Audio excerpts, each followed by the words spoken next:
Hello, greetings, happy holidays, merry day after Christmas. No, it's still Christmas Day. It's still Christmas today. It's the 25th, at least for another few hours. But welcome in, everyone. It's so good to see so many familiar faces.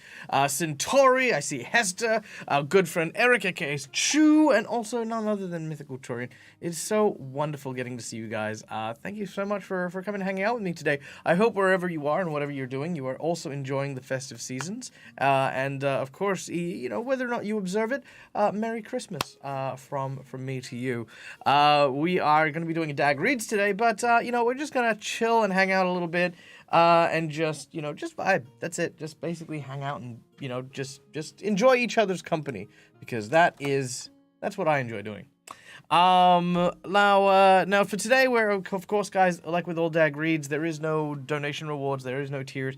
We're just, just in a good mood. So if anyone wants to donate to the channel, or bits or subscriptions and stuff like that, don't feel obliged, but thank you in advance as well, because, sometimes I won't be able to, say so during the reading, but, it's all super appreciated. So yeah, there you go. How are you guys doing? Just about to get the kids downstairs to open some presents. Hell yes!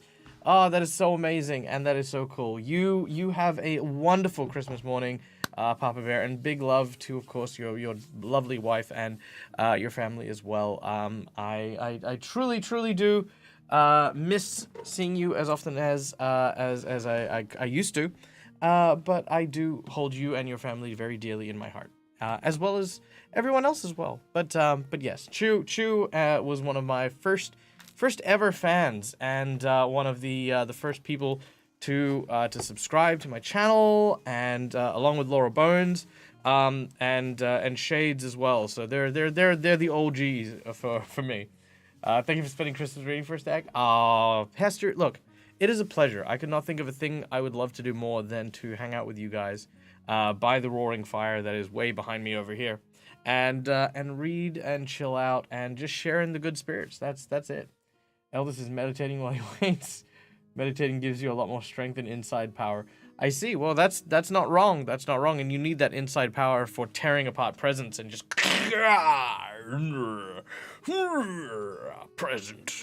Yeah, there you go. My day was pretty uneventful, actually. I say uneventful. It was good. We met up with some family, and we had a delightfully quiet lunch. I played some Pokemon, caught up on my anime, and then spent a little bit of time with my partner, Suze, and just chilled out, just enjoyed today, which is really good, because I feel like my biggest holiday is slowing down. That's mine. That's the whole thing. I also got to, yesterday, I got a phone call from Dred and Rob, which was really nice. I got to talk with them, brief albeit though it was. I also got a present from Rob, and if Rob is hanging out here, which he's probably not, but if he watches the VOD, which he probably won't, it was a very sincere thank you, and go fuck yourself. But if he watches, he'll know what it means, but I ain't sharing that with anyone. But it was a lot of fun. But yeah.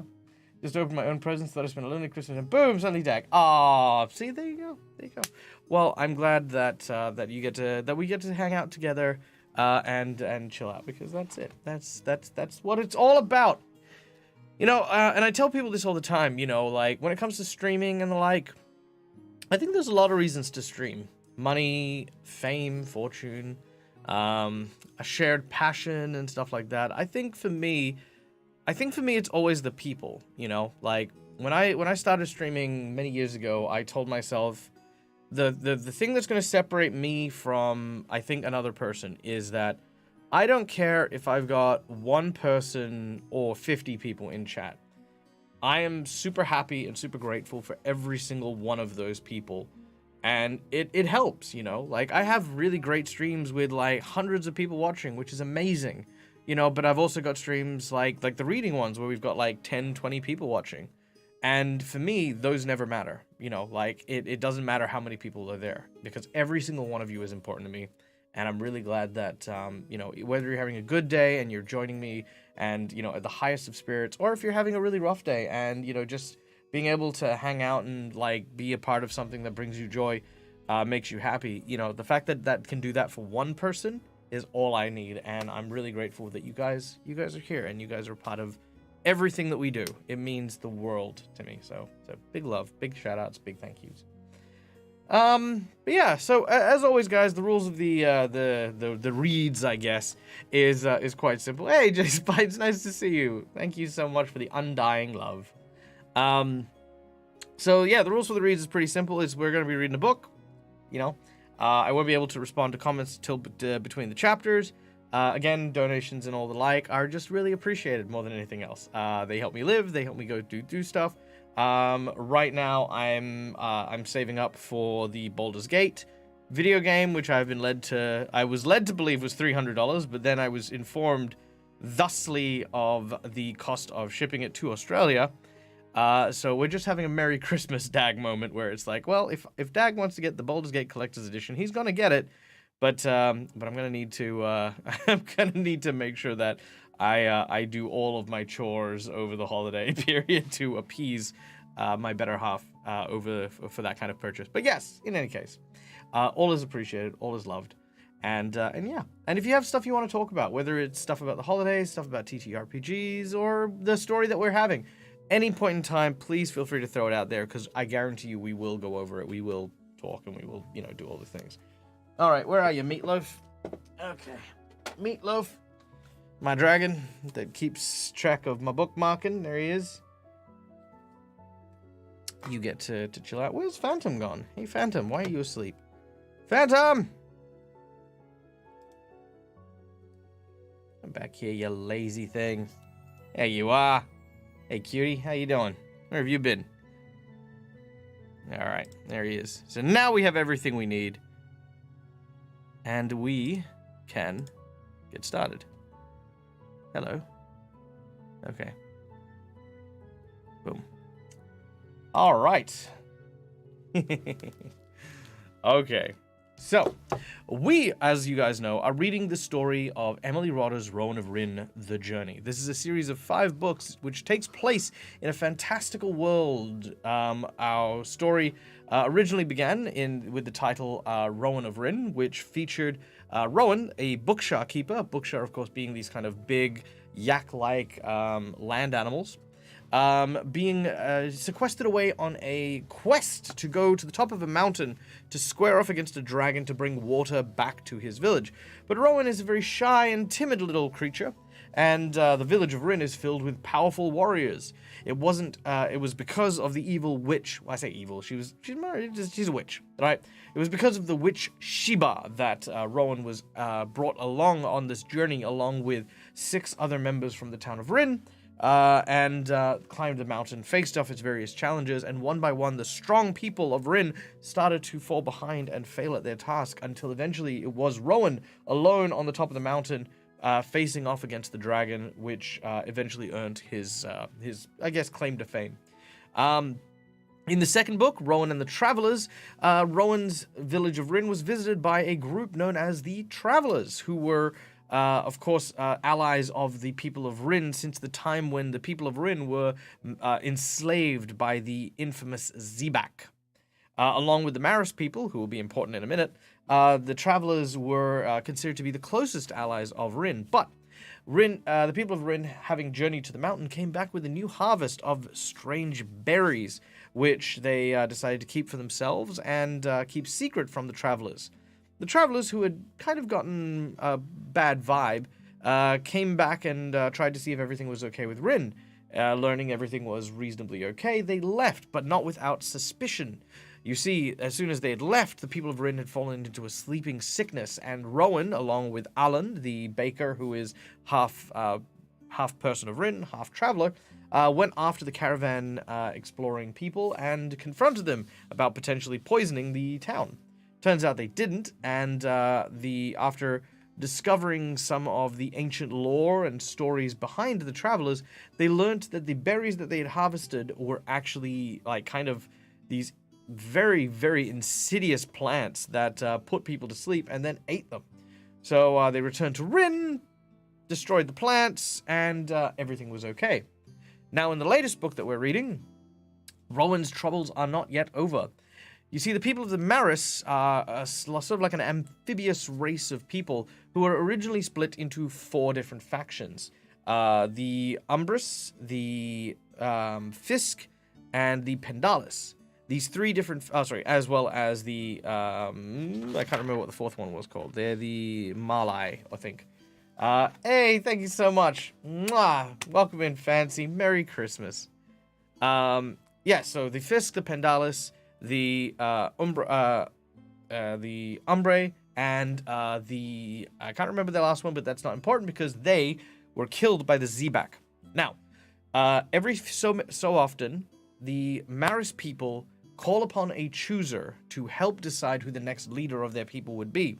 A great crystal who grants them power and shares the knowledge of the ancient and the ancient forebearers of their race gets passed down to a new person. But it was originally this fourth tribe who would be choosing the leader of the clans.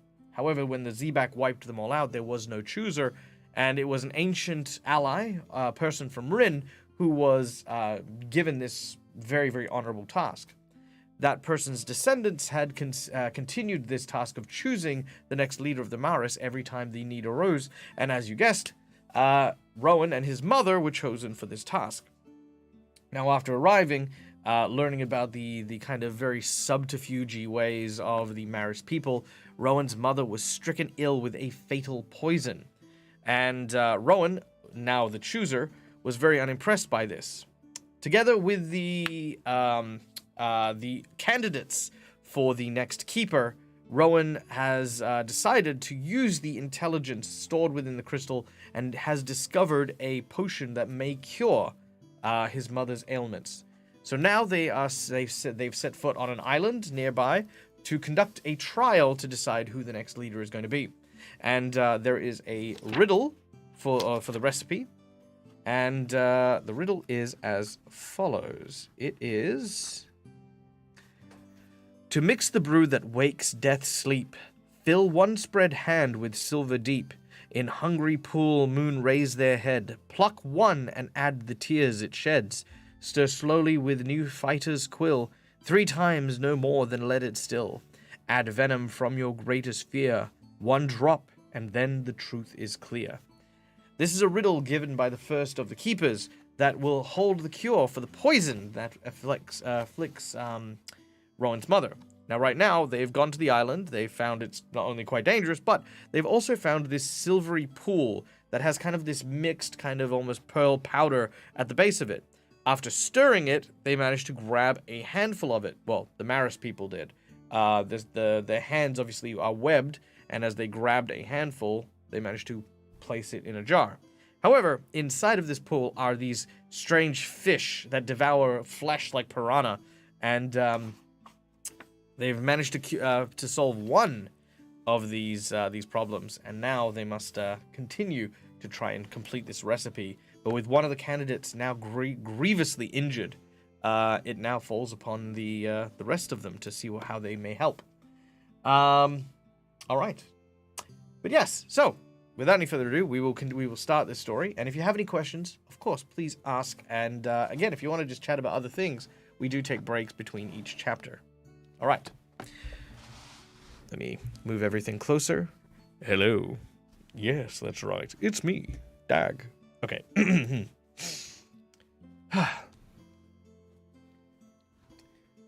Rowan finished bandaging Seaborn's arm. He helped him to sit upright while he bound his arm to a sling. He saw the man grazed with loathing at... sorry. Let me try that again. I didn't do well at all in that first sentence. Let's rewind. Okay. Chapter 14. The Hungry Pool. Rowan finished bandaging Seaborn's hand and helped him to sit upright while he bound his arm into a sling. He saw the man gaze with loathing at the fish now lying still on the rock where it had fallen. Now they could all see all too clearly its transparent worm-like body and swollen head that seemed just big enough to hold its double rows of needle-sharp teeth. "I've never seen such a thing," breathed Asha, "and there are thousands of them." She climbed the rock and stood staring down at the pool. It is clear again, she said. Rowan went to look. Sure enough, the pool shone clean and clear. The silver sand had sunk once again to the bottom. There was no trace of Seaborn's blood either. The fish, it seemed, had made short work of that. The moonflower floated temptingly in the rippled depths. It looked as though you could reach down and just pick it, easily. And just a few minutes ago, Rowan had thought he could. We will have to break the flower's stem with 2 sticks and lift it from the water, Asher suggested. Now, Asher, I believe, is the candidate from the Fisk.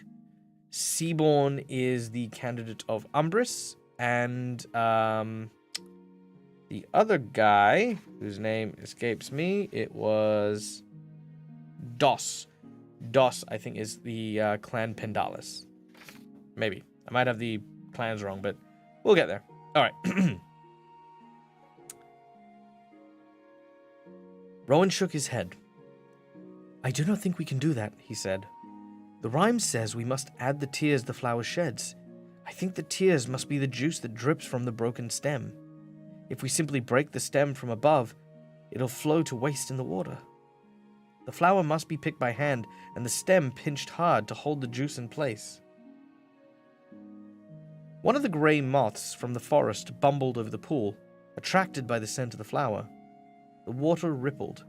The perfume rose from the surface in waves of sweetness. The moth flew lower. Its wings just touched the water. In a blink, it disappears below the surface. The water seethes and swirls as if boiling, and then there was nothing. Rowan shuddered. He fought down the sickness which churned in his stomach. It is the way of the world, he told himself. Fish eat the moths. The birds eat the fish. And so it goes. But still, the death of the helpless moth had upset him. If a few moths are all those creatures have to eat, it's a wonder there's so many. Oh, sorry, wrong person. DOS, denial of service attack. Yep. No, that's DDoS.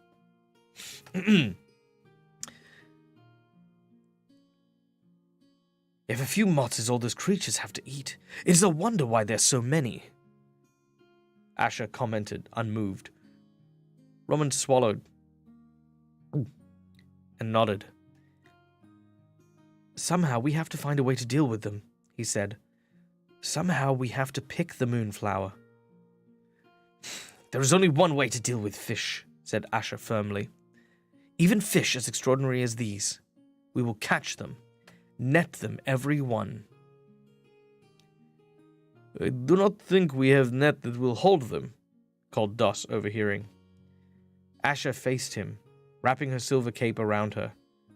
Silver. Okay, so Silver is not Fisk. Silver is Umbre.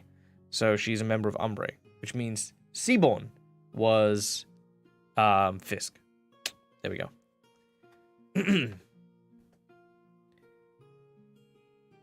Asher faced him, wrapping her silver cape around her.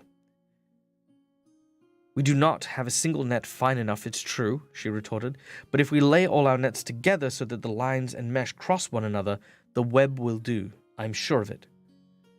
Dos glanced at the sky. You had better move away from the pool, he said urgently. The bird is coming back. Remember what had happened last time. Remembering what had happened last time, Rowan and Asher hastily moved further down the rock. Rowan turned to look.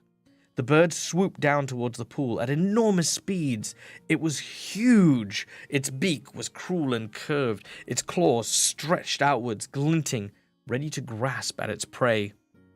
As Rowan watched, the bird hovered for a moment over the pool, and the water began to turn silver as the fish scurried to safety.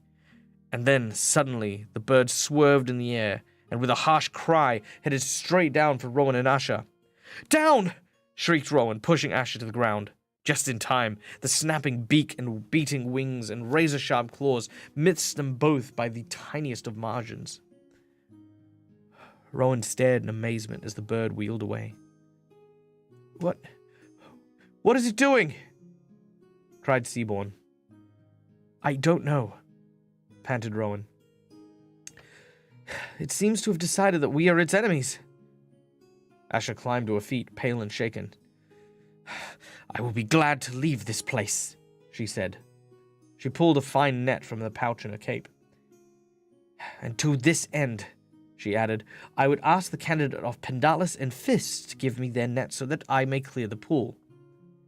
Without a word, Seaborn plucked at his own cape with his uninjured hand and brought out a net even finer than Asha's. He held it out. Doss hesitated, and then did the same. Asha spread all 3 nets on the rock, one on top of the other, and tied its edges in many places. Rowan could see that, joined together, the nets made a very fine web.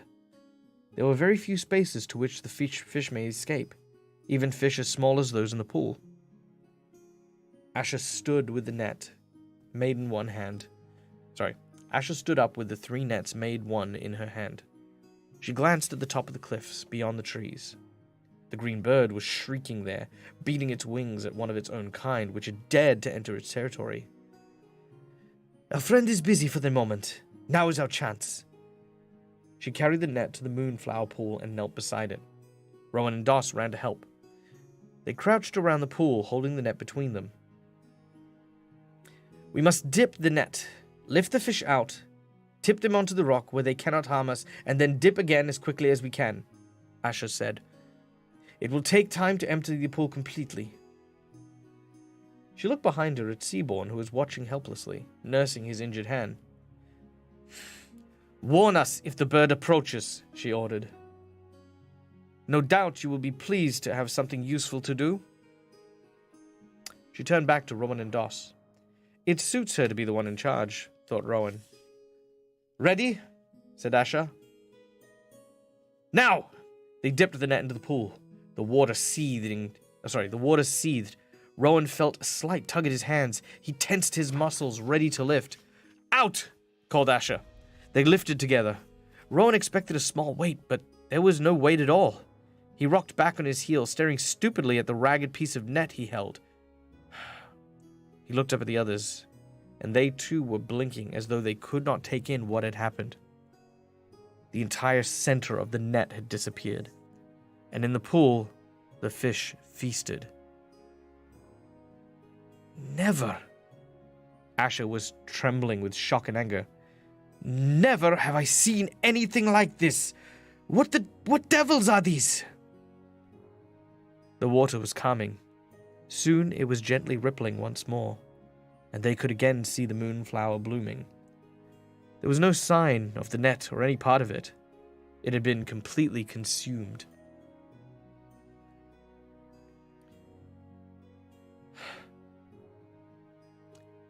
I do not believe this, Asha shouted. They eat our net, yet they do not eat the flower. I think I see why, said Doss. It is because they need the flower. Its perfume attracts the moths that they often hunt for food. He smiled. And of course, he added, the flower needs the fish also. They eat whatever falls into the pool, so the water stays clear and clean, and the flower may always see the sun. Beware!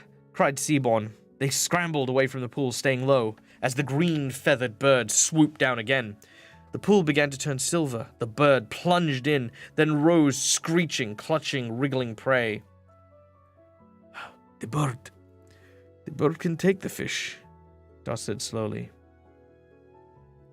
It has been fitted by nature to do so, snapped Asha, and we cannot wait for it to empty the pool for us. Do we have a container, which we can take the water out, maybe? Asked Seaborn. No one did. And after what had happened with the net, they all knew that a container made of leaves, cloth, or bark would be useless. I have it. We will find rocks and fill the pool with sand and... We will fill the pool with sand and rocks, said Asha, jumping up. Then the water will overflow and run away. The devilfish will die. We have no time to waste. It would take many hours to fill that pool, murmured Seaborn. And I... He winced, nursing his injured hand. I will be of very little help to you. It does not matter. Asha's pale eyes were now burning with anger. Those creatures must be destroyed. They must. Rowan shook his head. You are forgetting, he said gently. Our aim is not to destroy the fish. Our aim is to pluck the moonflower. If we fill the pool, the flower will be buried deep. It'll be damaged, perhaps broken. Then it will be useless.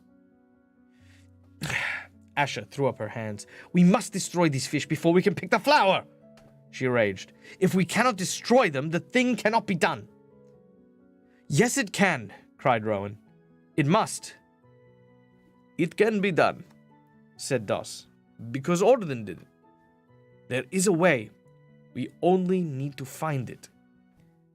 There was silence. They crouched on the rock, watching as the great green bird once more swooped to the pool, hovered for a second while the water silvered under its shadow, and then plunged. The fish are afraid of the bird, said Doss suddenly. They rush to bury themselves beneath the silver sand just before it swoops, and there they stay until the danger passes. You're thinking that the moment we could pluck the flower in safety? You're thinking that at that moment we could pluck the flower in safety. Seaborn looked doubtful. It all happens in the blink of an eye. And there are still fish in the water, for the bird always catches some. But we could try and hope there are too few to do too much damage. Asher snorted. You dream, you three, if you think you can stand in the way of that bird's attack. It would be madness. You would be cut to pieces. She looked up at the cliff top, where the birds were again fighting with one another of their own kind. Green feathers fell to the sea below as it beat its wings in fury. Its curved claws slashed at the intruders. Rowan nodded. The bird was in the way. The bird in its way was as dangerous as the ravenous fish, and in many cases, Seaborn objected too. And in any case, Seaborn's objection too was serious. The moment of safety, while the bird hovered, was too fleeting. Even the fish didn't all have time to scatter and bury themselves in the sand, but they all tried because they knew they were in danger. Like the cornbirds that scattered in the grain fields of Rin somewhere. Or when Jilla placed a... Rowan caught his breath. What is it? Asked Doss. I know what to do, said Rowan. I need a knife, and Seaborn's cloak, and some long straight sticks. End of chapter 14. Into the next chapter. The plan. All right. That was a cool chapter. We learned a little bit more about the pool of water. We learned that of course these fish, they ate through a freaking net. That's a whole thing. So yeah, there's that to deal with. How do you think? What do you think Rowan's plan is? What do you reckon he's got cooking?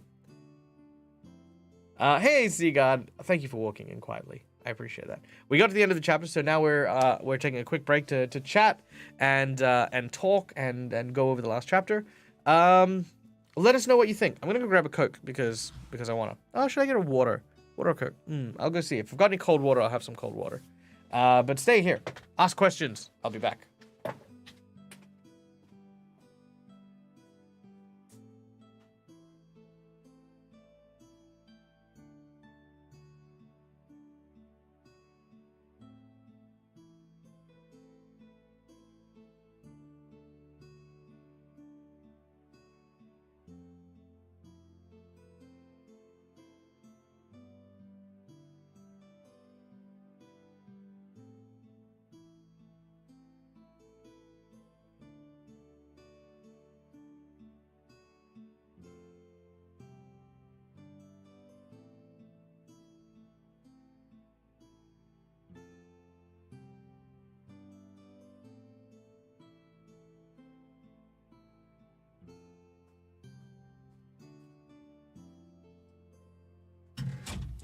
Okay.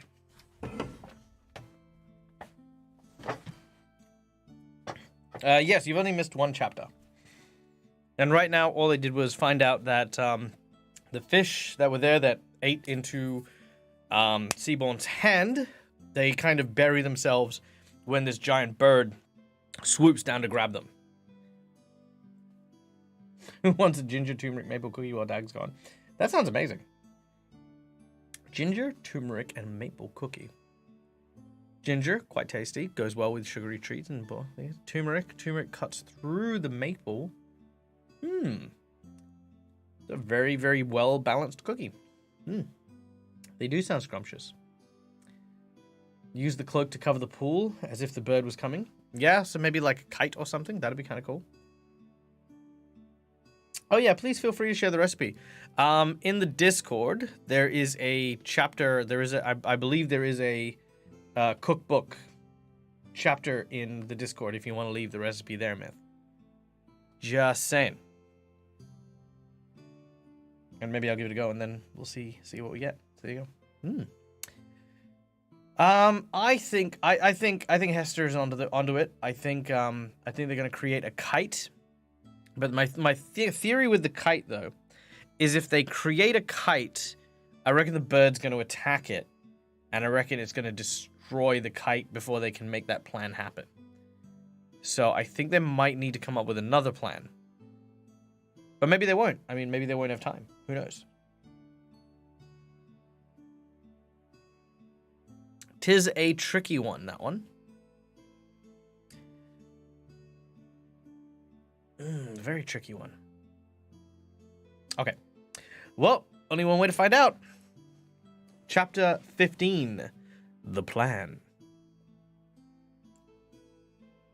Thank you, Myth. Much appreciated. I will check it out later. Okay. The green bird had plunged into the pool many times before Rowan's work was finished. In Oren's name, please hurry. Sorry, wrong voice. Sorry, one sec. Whoa, one-handed. Coke open. It's not impressive, it's just the thing.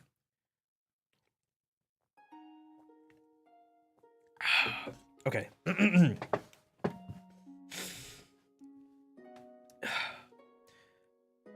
In Oren's name, please hurry, Seaborn urged, glancing restlessly at the sun. Rowan bit his lip, forcing himself to concentrate on what he was doing. He knew only too well that time was precious, and yet the work had to be done properly or it would fail. Finally, he tied the last knots and stood back. Asher, Doss, and Seaborn stared silently at the thing Rowan had made. It was a bird shape, cut roughly from part of Seaborn's green cloak and stiffened with sticks like a kite. Seaborn frowned. It is a curious idea, he says. How did you think of it? My mother makes a figure from wood and dresses it in her clothes to scare away the cornbirds from our field, said Rowan, lifting the shape in his arm. But it will not fool the devilfish, surely, said Asher. I hope it might, said Rowan. In Rin, the trick doesn't work for the cornbirds that are old and wise, but it scares away those who have not yet learned how to tell the real danger from the false.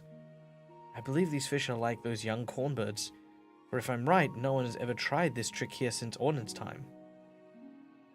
He carried the shape to the pool and scanned the skies. The green bird was nowhere to be seen.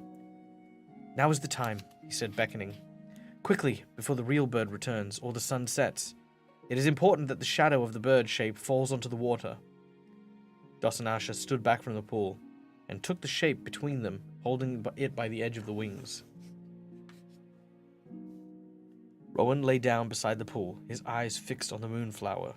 Seaborn, wincing in pain as he moved, crouched beside him, holding the glass jar. In hungry pool, moon raised their heads. Pluck one. Now, Rowan! Sorry. Now, Rowan murmured. Asher and Doss moved forward, one on either side of the pool. The shadow of the bird shape they held between them now fell over the water, and immediately the pool began to cloud and then to shine. The fish were burrowing for their lives beneath the silver sand. Wait! Wait! Doss whispered. Let them all go! Rowan's hand tingled. He counted to 5 slowly, and then knew he couldn't wait no longer. 5. Oh, sorry. Let me try again. Dying. Why? I got too into that last sentence. Okay. 1, 2,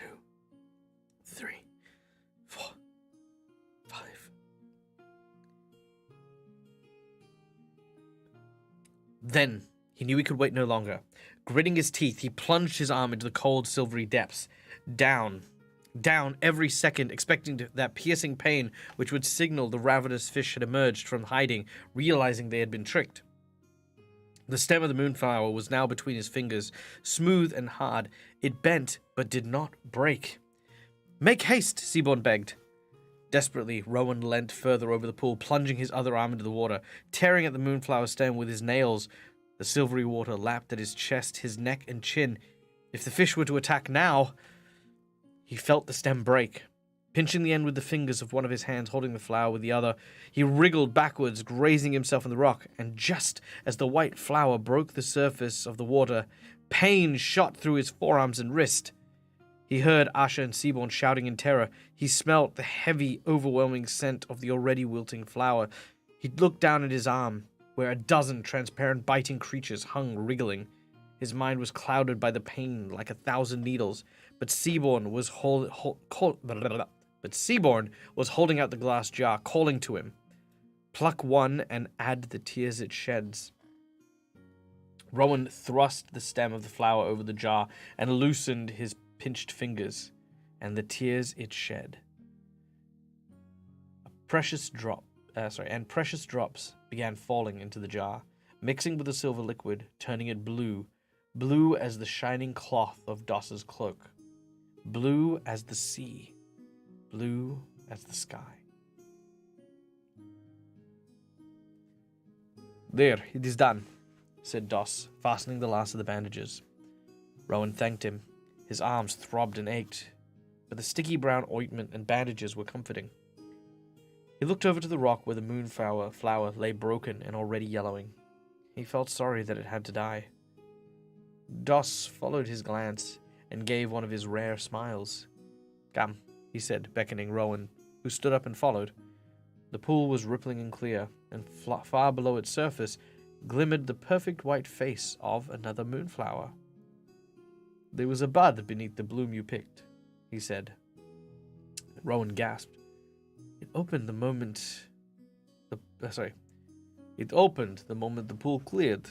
I saw it happen. It was like a miracle." "A miracle?" exclaimed Asha, coming up from behind them. "How can you call things so evil a miracle?"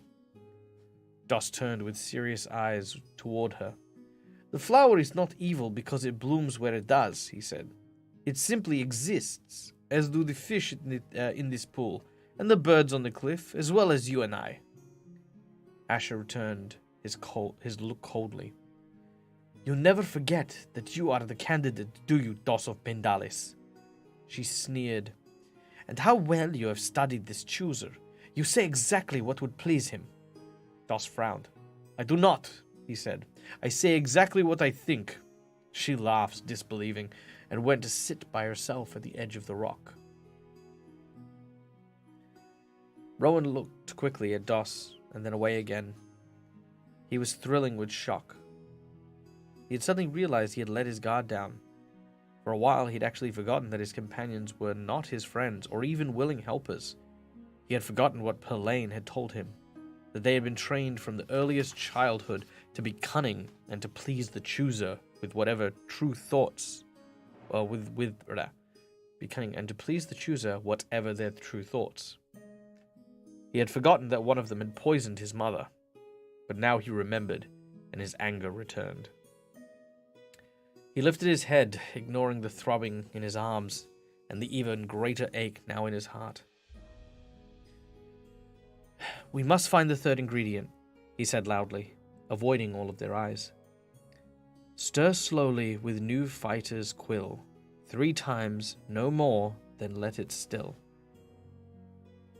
The calm, strong voice that said the words was Seaborn's. "I believe I have the third ingredient already, Rowan," he said, as he held up a long green feather. The bird plucked this from its own wing in rage when it was attacking Asha. Rowan thought quickly. A quill was a feather, that was true, and the bird could be called a fighter, that was true. The other 2 ingredients had been found here in this place, so it was very likely the third would be also. And the 4th? Rowan shut his eyes. He would not think of the fourth. He had never wanted to think of the fourth. He held out his hand, and Seaborn put the feather into it. They saw the bird coming towards them again and jumped aside, but the bird paid no attention to them. It simply splashed into the pool as it had before and flew away. Rowan unscrewed the lid of the jar as he put the sharp end of the green feather into the blue liquid and stirred. Once, twice, 3 times. Nothing happened. The rhyme said, "Let it still," he thought. He set the jar upon the rock and watched its contents carefully. Slowly, the liquid settled and became still, but the color remained unchanged. Rowan willed himself to say nothing. He turned the feather around, forced the broad end to the neck of the jar, and stirred the mixture once more. Once again, he moved back, waited, and watched. After 2 long minutes, he knew he couldn't wait any longer. Slowly, he screwed the top back on the jar, and all 3 candidates watched him curiously. They could see that something was wrong. They didn't understand what the problem happened to be. "The mixture should have turned green," Rowan told them. He tried to speak strongly, like a leader, but you could hear in his voice it was thick with disappointment. "The feather was not what the rhyme meant at all." Sorry. "Then the feather was not what the rhyme meant at all," said Seaborn. He shook his head. I am sorry," he said. I'm sure it was." "I too," Doss put in. He met Rowan's eyes briefly, and saw the unfriendliness there, and looked down again. "I do not agree," said Asher firmly. "I never did see how a simple feather could add anything to the brew. Feathers are used for decoration, and sometimes as a pen for writing. That is all they ever used for." Rowan rolled the pointed end of his feather between his fingers. Despite what Asher had said, he was sure Oren's rhyme had meant the feather of a green bird. And again he repeated the instructions himself. Had he done exactly as they had said? "Stir slowly with new fighter's quill. 3 times, no more, and let it still." He had stirred the mixture with the feather. He had stirred it 3 times, no more. He had let it still, yet there was nothing. Nothing more. And then he saw it. One word he had not considered. He sighed.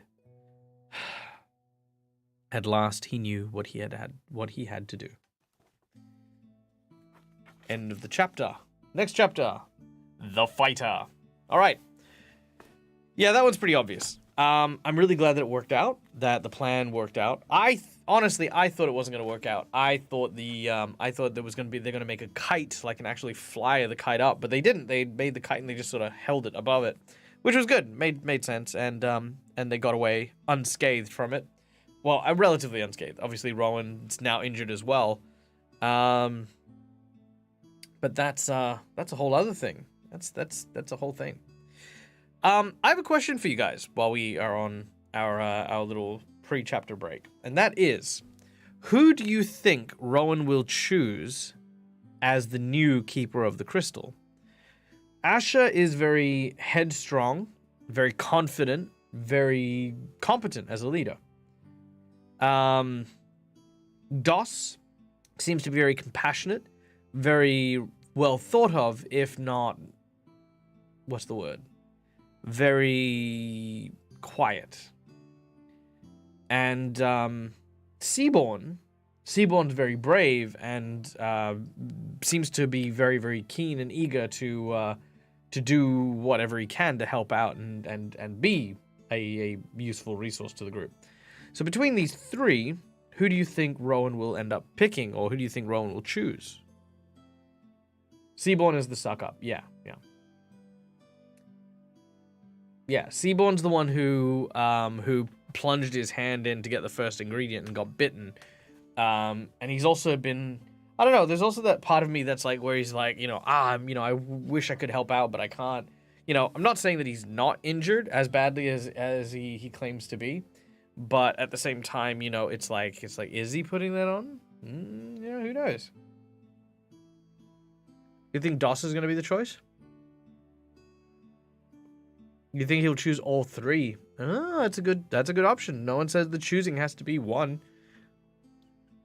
Maybe he will choose all three. Maybe all three are needed.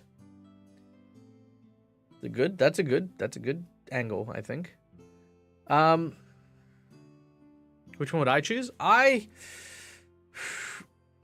See, Asher, for me, one of the things that I look at is that the Maris people are keeping back the Zebak, who are like the bad guys in this world. They're the ones who are, like, you know, the ones who invade and who enslave and stuff like that.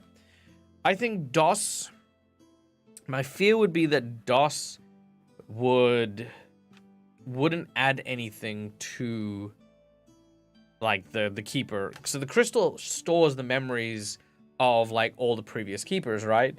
So for me, I look at DOS and I'm like, DOS is already pretty compassionate and pretty wise. And he plays quite well in the role of, like, you know, like, person who's coming up with ideas and stuff. But that's something that the crystal can overcome to whoever wields it, because they then have the possession of this great knowledge and this great wisdom. So for me, DOS is a good choice, but I don't think he'd gain much. Sorry, he'd gain a lot, but he wouldn't add much to the role of being a keeper. Seaborn is very brave and is a bit of a suck-up. I don't think Seaborn, just because I think Seaborn is playing too many angles. It's too hard to trust Seaborn.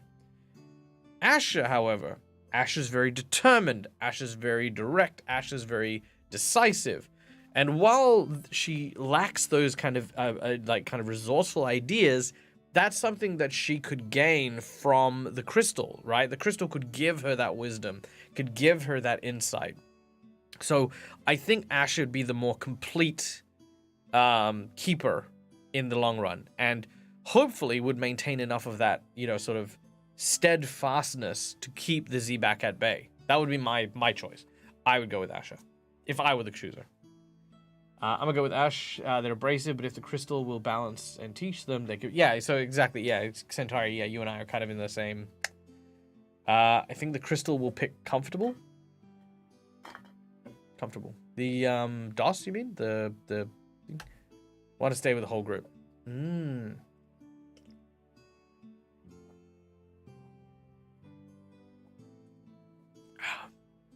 Okay. That's some good choices. Good choices there.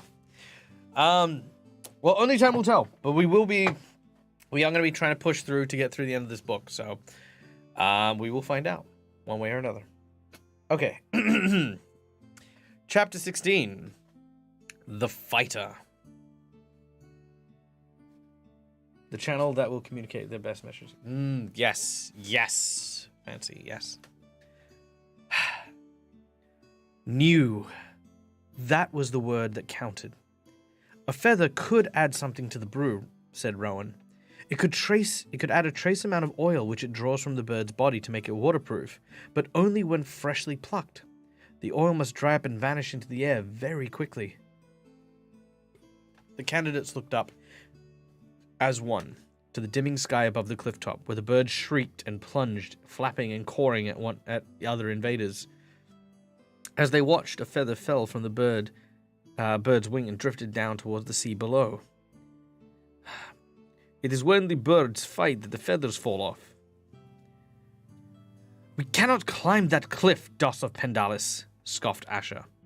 Maris hands are not made for climbing, and the chooser cannot go alone to such dangers.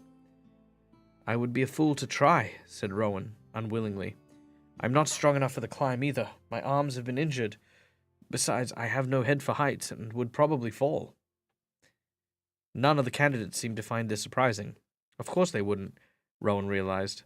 Unlike Perlane, who had been surprised at how different he was from Rin and its people who came to Maris on market days, these three knew all about him. Their trainers would have told them that he was unlike most of the people of Rin, who were strong and brave by nature. He felt his cheeks redden. Sometimes it was hard to face this difference. Not for the first time, he wished with all of his heart that strong John was with him. John would not have stood there talking and being afraid. No worries. Mwah! Please enjoy the Christmas decorating. Can the chooser be chosen? I don't know. Maybe? But then we wouldn't have two other Rowan of Rin books, I guess, if Rowan ended up as the keeper. So, John, or Strong John, who is his prospective stepfather, who is in the city of Maris with him, who is Strong John of the Orchard, who went up the mountain with him and was one of the strongest members of the group. Yes, very, very good friend of Rowan as well. John would not have stood here talking and being afraid. John would be halfway up the cliff by now. The birds fight over the sea, Doss said. The feathers fall into the water. I do not believe it be possible to catch one from the cliff top even if we reached it. So, Seaborn waited impatiently. What are you suggesting we do then? Doss looked at him unblinkingly. We wait for the birds to come to us. It will be here soon enough when it wants more fish. Asher nodded. Yes, and then we trap it, she said fiercely, and take the feather by force. Rowan half smiled. And what do we trap it with? He said. With our nets, of course, she answered. What else should we... Oh. Her mouth closed into a rigid line as she realized the problem. Seaborn laughed. Sadly, we have not one net between us, thanks to your experiment in fishing, Asher. She turned away, furious, feeling like she had been tricked somehow. Seaborn nodded to Rowan. It is simple.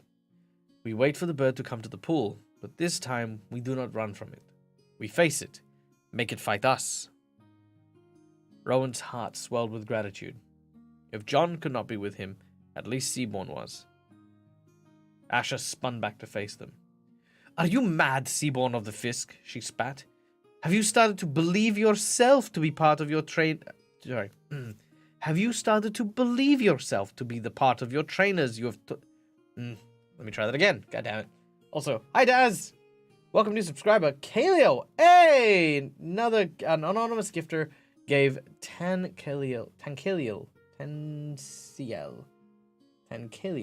gonna go with Tankeliel. There you go. A subscription. Thank you so much. And I'm just going to call you Tan.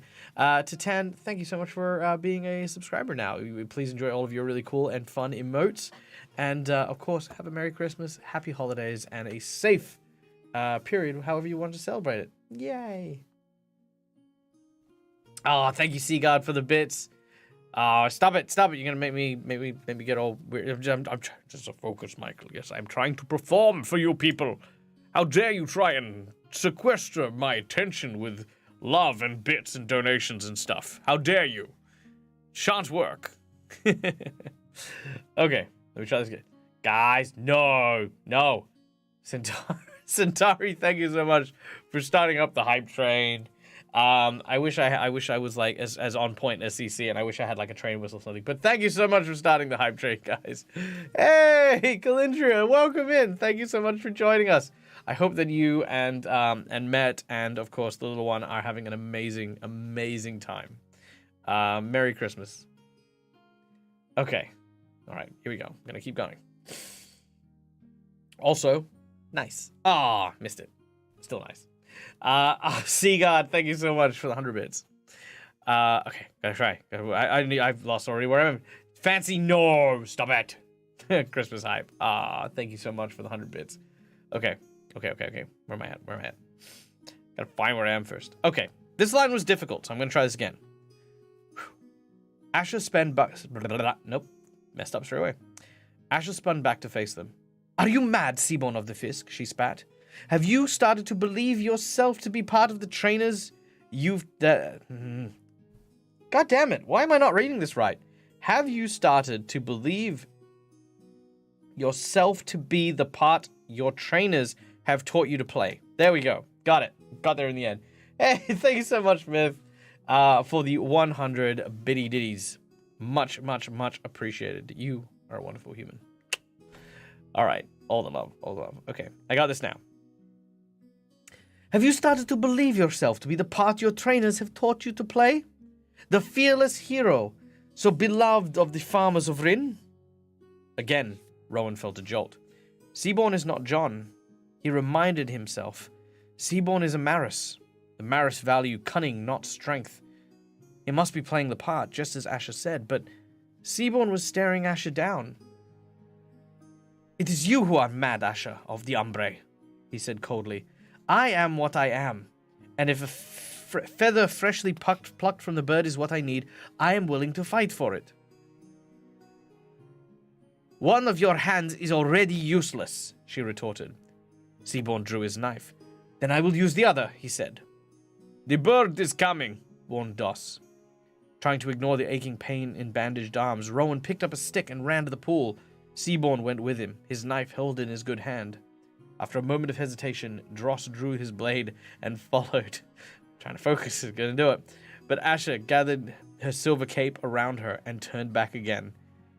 The bird hurtled towards them. They could hear its beating wings.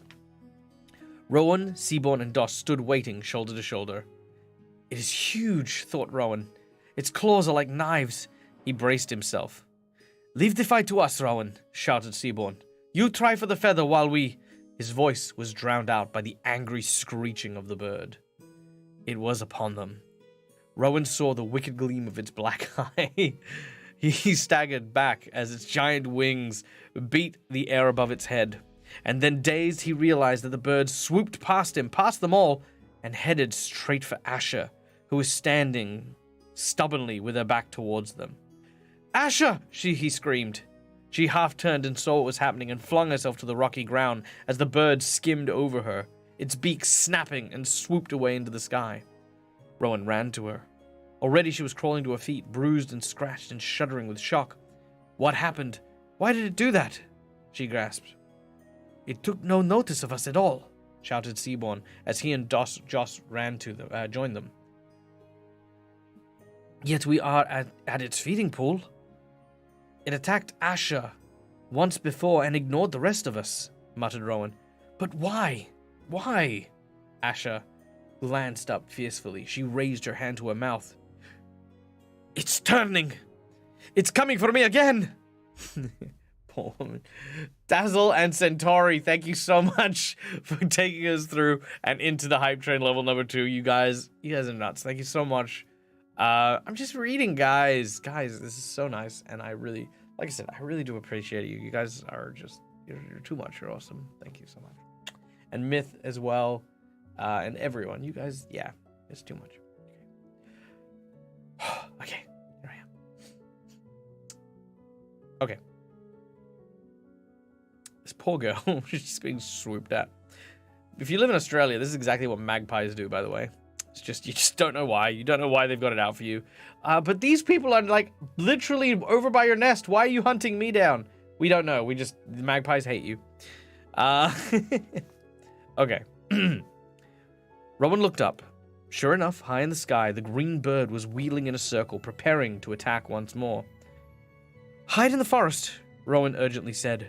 We will try to stop it. Asher began to limp down from the rocks towards the trees. The silver cloak flared and billowed behind her. Over its shining surface moved a wavering confusion of pictures. The rock, the rock, the sky, the small shapes of the approaching bird, the larger shape of Rowan, Doss, and Seaborn. Rowan's eyes widened. Asher! He screamed. Your cloak! Take it off! Take it off! The woman hesitated, but Rowan was already running to her, calling over his shoulder for the others. Don't you see? The cloak is a mirror! Rowan gabbed as he reached Asher's side. He began to tear at the strings that held the silver cloak around her shoulders. When you turn your back on the creature, it sees its own reflection, so it attacks. It thinks it's fighting another of its kind. Now Asher could not get the cloak fast enough. It dropped to the ground and she backed away. Just in time, the bird had almost reached them. Do not waste this chance, shouted Doss, darting for the cloak and picking up one of its side. Asher, stand back. Seaborn, hold it up with me. Seaborn did as he was told, asking no questions. They stretched out the cloak between them. The giant bird shrieked a furious warning. Its reflection on the cloak grew larger and larger, filling the silver surface with moving, unwavering green. The bird stretched out its claws and flapped its wings in a frenzied display of anger. A rival had dared to invade its territory. It was like the one who had appeared above the silver pool, but its rival was bigger. It flapped its own wings and stretched out its claws. It was refusing to fly away, refusing to surrender. Screeching, the bird beat the cloak with its huge wings and ripped at it with razor-sharp talons. Doss and Seaborn were lurched and staggered, trying to keep hold of their grip, and again the bird threw itself at the imaginary enemy. Rowan's heart leapt as a feather fell, gleaming to the ground. "Drop the cloak!" he screamed. "Throw it away!" Doss and Seaborn hurled the cloak aside, and it fell into a tangled, tattered heap on the rock. The bird swooped on, tearing at it with its beak and crying out in its triumph. Rowan dove for the feather, tears springing into his eyes as painful shots shot through his arms. He pulled the precious crystal jar from his pocket, trying to stop his finger from shaking as he unscrewed the lid. Stir slowly with new fighter's quill, 3 times no more, then let it still. The feather still warm in his hand, the smooth pointed end gleamed with oil. Rowan plunged it into the blue mixture and held his breath as he stirred slowly, once, twice, 3 times. He set the mixture on the rock in front of him and closed his eyes. He could not bear to look. Then he heard 3 voices crying out. His eyes flew open. The liquid in the jar was shining brilliant green. Green as the trees, green as the feathers of the fighter bird, green as the grass in the valley of Rin. End of chapter 16. Oh, thank you so much, guys, for the 1,100 bits. That is so generous, so kind of you. Another thank you as well to the donation that we got earlier on from Laura Bones. I see you. I love you. You are amazing people, and you guys are. You guys fill my heart. You guys fill my heart. It's what it is. You guys are so wonderful. Yay! All the hypes. All the hypes. I heard everything in Australia wants to kill you. Yeah, that's true. Everything in Australia doesn't want to kill you. This thing definitely does remind me of a magpie, though. Like, no joke. I mean, I've never been swooped by a magpie. That donation goal is going very well. It is. It is. So this Merry Christmas DAG is the remainder of what I needed for the... Do I still have it loaded up? Yeah, dude. Boom. That's it. That's what DAG wants. DAG is saving up. He's trying to buy this. The collector's edition of Baldur's Gate 3. If I can get it, I guarantee you I will run a stream where I will play it, and I will love you guys forever, because here's the thing. I can buy the game. That's not a problem. But I have a special love of all things Illithid. I really do. I have a giant Illithid head in my house. I've got the Illithid miniatures. Like, I've got all the Illithid miniatures. And this statue of the Illithid versus the Drow is something I want in my house so much. The D20 looks incredible. The box looks amazing. And so yeah, I'm gonna get myself a Christmas present, and I'm gonna try very hard to get it so that I have this showpiece in my house. And then like I said, when it launches next year, I will run a stream. Actually, let me talk about this for a second. So not only will I run a stream, if I can convince people to do it with me, I will do the entire stream with original characters, with multiple people, and the idea is we will do it as a D&D campaign. So we will do it like we will actually be in character performing as our characters in that game as we play through it. So that's what we'll be doing. Because we tried that with Divinity and it worked well, but the problem was scheduling. We had problems with scheduling, but I will endeavor to do that with you guys, and that'll be a lot of fun. Before someone says buy Solasta instead. Also looking at something for Beetle. Oh yeah. Oh no, it really does look like something from Beetle and Grimm. Absolutely, 100%. I completely agree with that. But yeah. No, Solasta. Why does that sound so familiar? I feel like I have Solasta. I feel like I haven't played it. Sadly, Jim's Cummings isn't coming back as Minsk. No, that's true. But you know what? I heard on the grapevine that Matt Mercer is going to be playing Minsk. Was it Minsk? No, he's not playing Minsk. He's playing whatever. No, it is Minsk. It is, yeah. Which I still think is a great choice. It's an amazing choice. And from what I've heard, it's going to be amazing. But yes, so keen. I've not played, just FYI, I did a speed run of the tutorial zone in Baldur's Gate 1, but I have not. Sorry, not Baldur's Gate 1, Baldur's Gate 3. I've done a speed run of the tutorial zone, but I haven't actually spoiled too much of it for myself because I wanna play it for the first time when it's done. So just an FYI on that. But yes, if you feel like helping me afford a $500 statue because what do I do with my life? Then feel free to donate. Or otherwise don't. It's fine. I'm gonna get it one way or another. But yeah, when Travis William played Raiden, people didn't really like the new voice. Also, BG1 stream went, should I? You know what? Maybe I will. Maybe I'll test it out. Test out the old thing, because I do have all the old Baldur's Gates as well. I think somewhere. Oh, thank you, Secondhand. Laura has that game, and I'm sure would join you. Ah, there you go. Do some voice acting with Laura would be a lot of fun. I do love hanging out with Laura. Problem is, you guys live so far away. Just trying to schedule stuff. I mean, look, you and I have been Laura and I have been trying to schedule things for ages, and it just never works out. But I would love to. I want you to know that Secondhand, and you as well. You as well. I like you and Laura are really, really good beans. People who I do regret that we live in such faraway places. If I lived in the UK, you know, like Guy and Myri and Janet and all these other people, I would hands down be spending so much time with you guys. But I live here in Australia by myself with, well, not by myself, but you know what I mean. Could you imagine a whole country with just me? There you go. Go for it. We'll experience 2E and 3E respectively. That's true. That is very true. We're in the Badlands. Ooh, I have not played it. Don't spoil it for me. Yes, keep it all to yourself. I'll get BG3 when I get my new laptop. Nice. Baldur's Gate or Celesta. Second best Perth. Nah, best Perth. Best Perth, because I'm here. That's how it works. Okay. All right.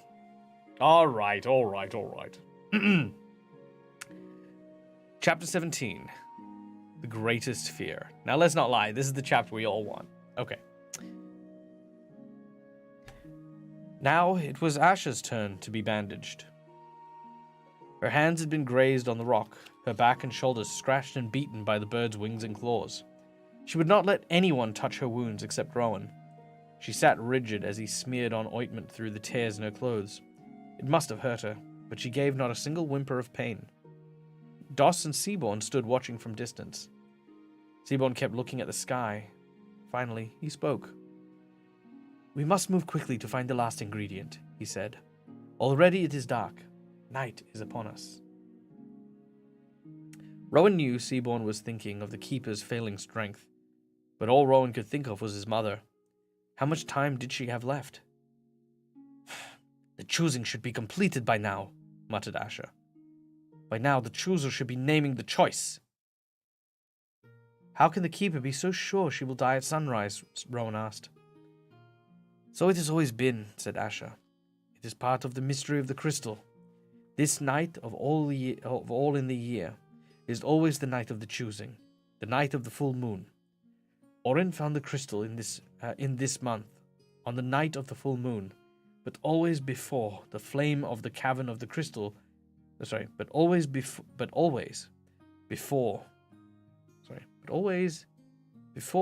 the cavern, the flame above the cavern of the crystal had been lit by sunset." Right. But always before the cavern above the flame above the cavern of crystal had always been lit by sunset. She looked at Rowan accusingly. "It is not my fault the time is so short," Rowan exclaimed. "We came from Rin as soon as we were summoned, and I did not ask for my mother to be struck down." The last line of Orin's verse were ringing to mind. "Add venom from your greatest fear. One drop, and then the truth is clear." Also, by the way, really quickly, I want to pause. I want to because I can. Merry Christmas, Mac, to you and of course your lovely partner. I hope that the surprise went. I mean, I know you said the surprise went well, and you shared a delightful photo. I just want to send my love because I am so happy for you, happy for you both, and I'm so happy that the surprise went so well. Means the world. I was not, I could not stop smiling after hearing about it. So yes, congratulations. Okay. Enough embarrassing things. Why am I embarrassed? I'm not embarrassed. Still. All right. Add venom from your greatest fear. One drop, and then the truth is clear. What was his greatest fear? It was that he would fail to do. All he had to do. That his mother would die. That a new keeper would not be chosen in time to keep the crystal alive. That because of him, his land would be threatened at last by a last and terrible Zebak invasion. That he and John, Anad, and all their friends would be taken back into slavery and their beautiful valley destroyed. And yet, this could not be what Oren's rhyme had meant. Oren was talking about a different kind of fear. Oren was a Maris. His recipe was meant to be understood by Maris minds. He looked at Doss, Seaborn, and Asher one by one, pale, tense faces, expressionless eyes. "What is your greatest fear?" he asked. There was only a second hesitation. Then they all said the words together. The Great Serpent. Rowan drew a deep breath. He had suspected this, but he had not wanted to think of it. "The Great Serpent's fangs drip poison," said Doss. "I believe that is what Oren's rhyme meant. We must obtain a drop of the poison to complete the antidote." The other two nodded. The silence hung heavy between them. It was quiet and dark in the clearing. The fighter bird had no longer shrieked at rivals on the cliff top, and it had not returned to the pool. Perhaps it had gone to nest for the night. "Okay. How do we find the serpent?" Rowan asked at last. In his mind there was a picture he had seen in the house of books at his home in Rin. It had frightened him then. The thought of facing the real beast filled him with terror. "The sea is full of serpents," said Seaborn, and they are not hard to find. Venture onto the shore after the sun's gone down, and they will find you." "But the Great Serpent," Rowan persisted. Asher and Seaborn glanced at Doss, and Rowan remembered what Perlane had said. Wait, holy fuck, I think I just figured something out. Okay, so I don't suppose that little silvery pool thing, all those tiny little multi-teethed fish, yeah, I don't suppose that those might be like baby great serpents, right? Like maybe they're not fish, maybe they're like actually infants, and these knuckleheads have just killed like a bunch of them from like the silver pool, and the reason why it happened here was because this is where the Great Serpent comes to roost, and the reason why the Keeper said, "Hey guys, by the way, only the fucking Keeper can go over here," is because he knows that that's the nesting ground of the Great Serpent. Fuck. Alright. They're dead. They're fucking dead. Alright, here we go. That would make a lot of sense. It would. Alright. Asher and Seaborn glanced at Doss, and Rowan remembered what Perlane had said. "Your eyes have the look of one who has seen the Great Serpent and lived, deep and full of knowledge. Strange in a boy so young. I have known only one other." He turned to Doss. "You've seen it," he said quietly. Doss nodded. "I have." He did not look at Rowan as he spoke. Rowan waited. He knew that if he waited long enough, Doss would speak again. "It was exactly at this time, a year ago," Doss murmured finally. That day, I was with my family in our boat. There was to be a full moon that night, as there would be at the choosing. It was my day of farewell. Each candidate has a day of farewell, Seaborn said, in reply to Rowan's inquiring look. It is a day we say goodbye to our families. After this, we live apart from the rest of the Maris. We retire to our clan's candidate houses, with only our trainers and our books for company, to prepare in earnest for the choosing. Must be hard, said Rowan, thinking how it would feel to be separated from everyone and everything you knew and loved. It is necessary, said Seaborn. And it is preparation, too, Asher added. For a new keeper is taken to the surface and shown to the people only once. After that, he or she returns to the cavern of the crystal forever. Rowan felt a cold thrill of horror. You mean, keepers never again leave the cavern? He stammered. Never see their homes, friends, or breathe open air, or see the sky? Doss smiled. They need not do so, Rowan. The crystal is all to them. They are there to serve, said Seaborn. Rowan closed his eyes. To him, this sounded like a living death. He now realized what Pelaine had meant when he said, to be keeper was not a thing everyone desired. You do not understand, Doss said. It is not a pain, but a joy. It is a glorious duty, said Asher. So it has always been. Her eyes glowed. Rowan told himself that this was not his business. It was not for him to judge the ways of the Maris. Tell me about the great serpent, Doss, he said abruptly. We had sailed far, said Doss. We were thinking of turning for home when our boat began to take in water, not just from one place, but from many. The wood had been pierced, and then holes had been very cleverly... Not just from one place, but from many. The wood had been pierced, and then the holes had been very cleverly filled cleverly with something that fell away only after a long time when the boat was out of sight of land. He was staring straight ahead. He accused no one, but Seaborn and Asher frowned. My clan did not touch your boat, snapped Asher. Nor mine, said Seaborn. Still, Doss did not look at them.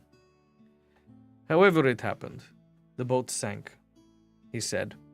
We swam, but the tide was strong. He was speaking so softly that Rowan had to lean in to hear him. Soon, I lost sight of my mother and father, and my brothers. I fought against the tide, but I was exhausted. The sun began to set, and then I heard a sound, a high, ringing sound. It seemed to come from all around me, from sky above and sea beneath, growing louder, louder. It went on, filled my ears and entered into my brain to fill it too, so I could not think of anything else. It was the singing of the great serpent. Again, the picture that Rowan had seen rose in his mind, the boat and the people screaming with their hands over their ears. He shuddered. Dross's voice became flat and lifeless, a chant as if he was reciting a lesson repeated many times. The great serpent came up from the depth. It towered over me. Its eyes were golden and full of ancient secrets. Its scales glittered like fire in the setting sun. As it looked at me, I knew that I was going to die. But she didn't, Rowan breathed. His own heart was beating rapidly. He knew what it was to face one's nightmares. No, Doss said simply. Blackness closed in on me. I know nothing of what happened after that. I remember nothing of that night. But when I awoke, the sun was rising, and I was lying on part of my family's boat, drifting in sight of the shore. My clan saw me and brought me in. I searched for others too, but no one was ever found. He turned his dreamy eyes on Rowan. I alone of my family was spared, and I alone was changed. I could feel it. Everyone around me could see it. It was as though something had been lost or added. I do not know which. It is a wonder, said Asher harshly, that your clan allowed you to remain their candidates.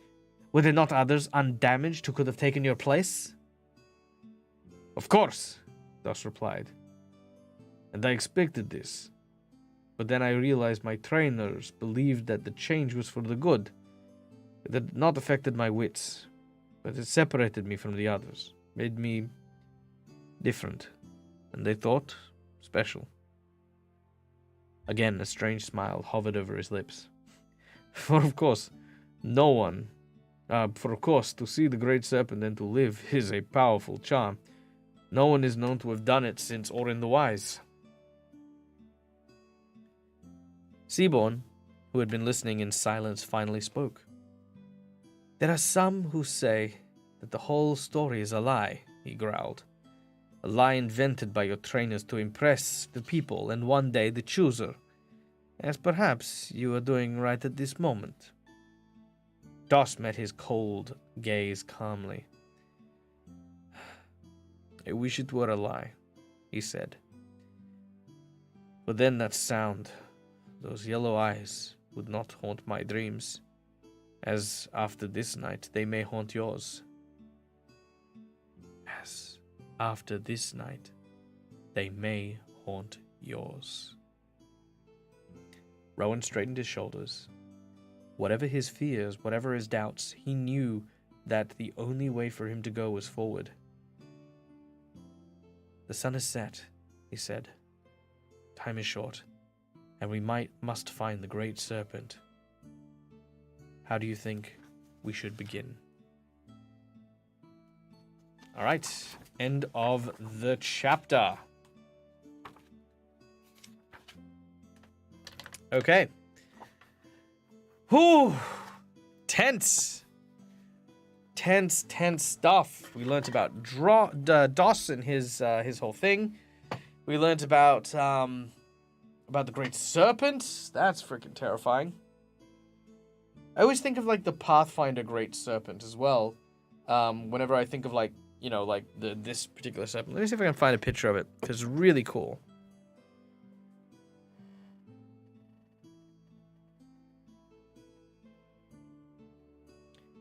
Ooh, Hereforge just released Snowballs. Sea Serpent. Pathfinder. Yeah, there we go. Look at this thing. So this is the creature I always think of when I think of the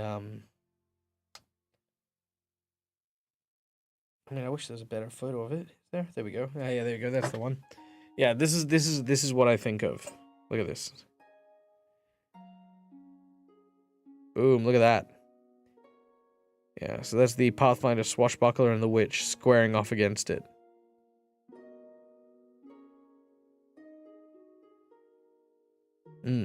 Looks really cool. Looks very cool. There's another really cool picture as well of it. Of the Pathfinder Serpent. There's another freaking awesome picture too. It's not that one.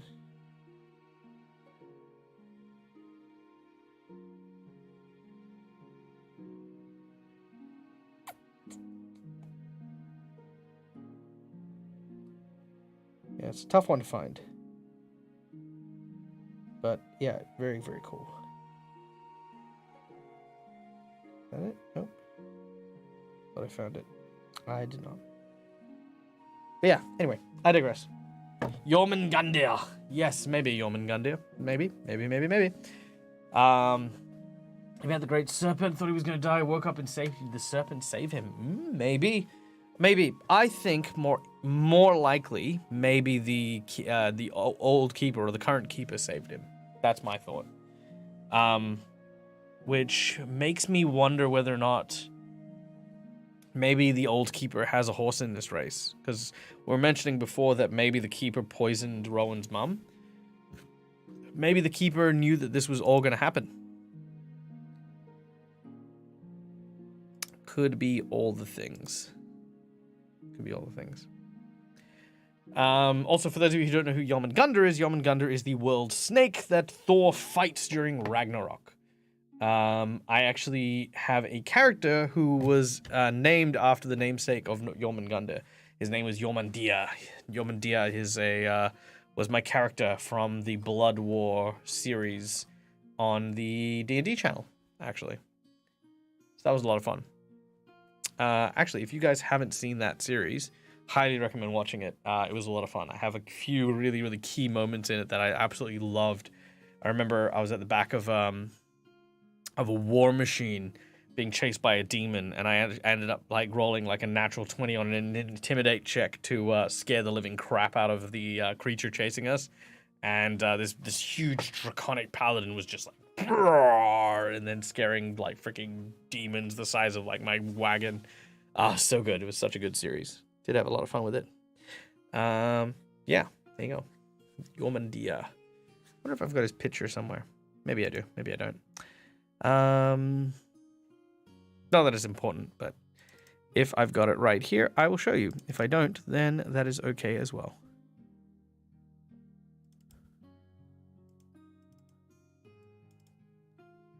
It looks like I do have it. Here we go. There he is.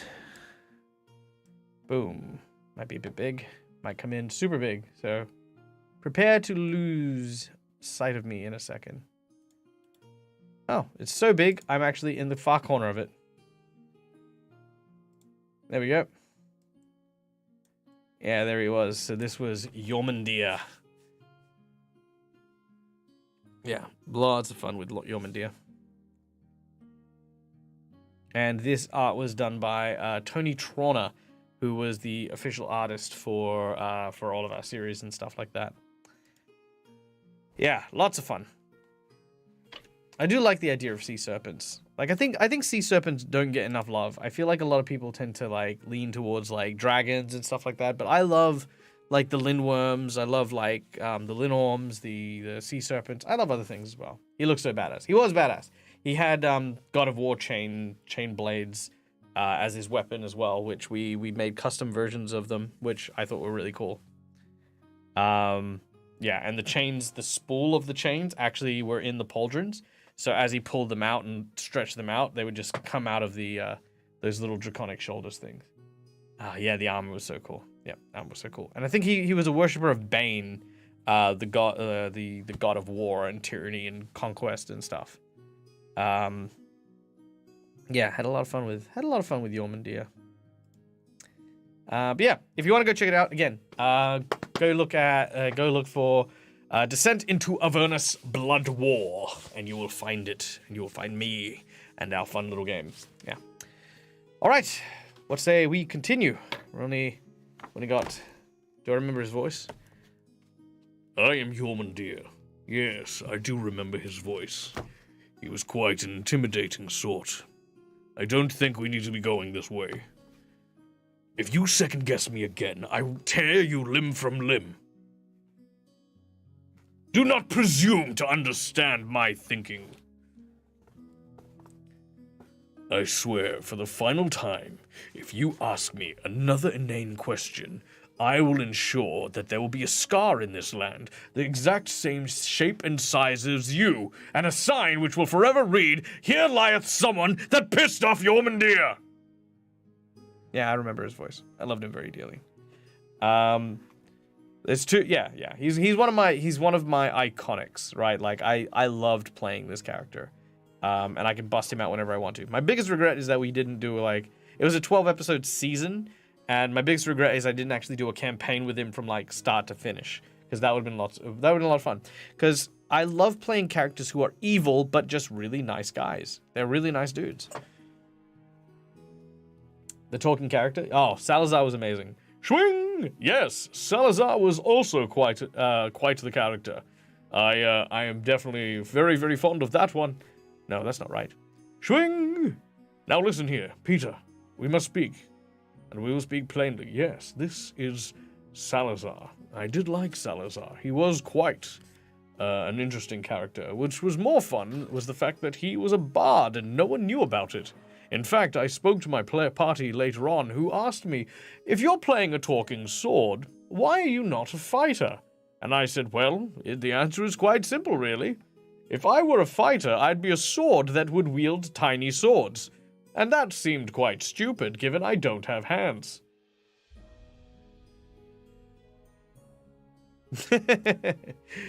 Yes, no, I had a lot of fun with him. He was great. Seeing Salazar in my tabletop thing made you very happy. I'm glad. I hope I tricked a lot of people with that, because I did a, so for the Twitch Tales takeover that I did a couple of weeks back on Rob's channel, I was supposed to do a Christmas special, so I created like this big thing where I was Apis, for example, and it started off like an Apis Christmas special, but then it went and flipped the script and became a Salazar Christmas special. And yeah, I hope everyone was sufficiently tricked. I hope everyone kind of was like, oh, we're doing an Apis Christmas special, and then suddenly it was like, bam, oh, it's not an Apis Christmas special, it's a Salazar Christmas special, and we're like equally happy, because that would make me feel joy.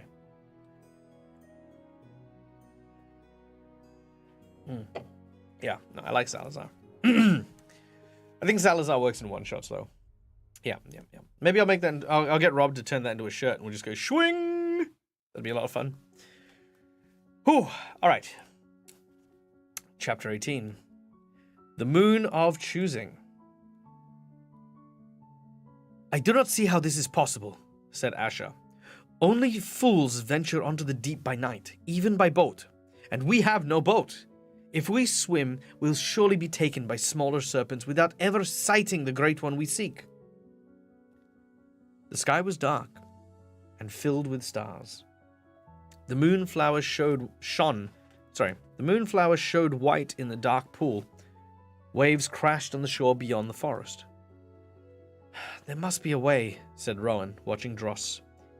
Because Auden did it. The answer lies with him.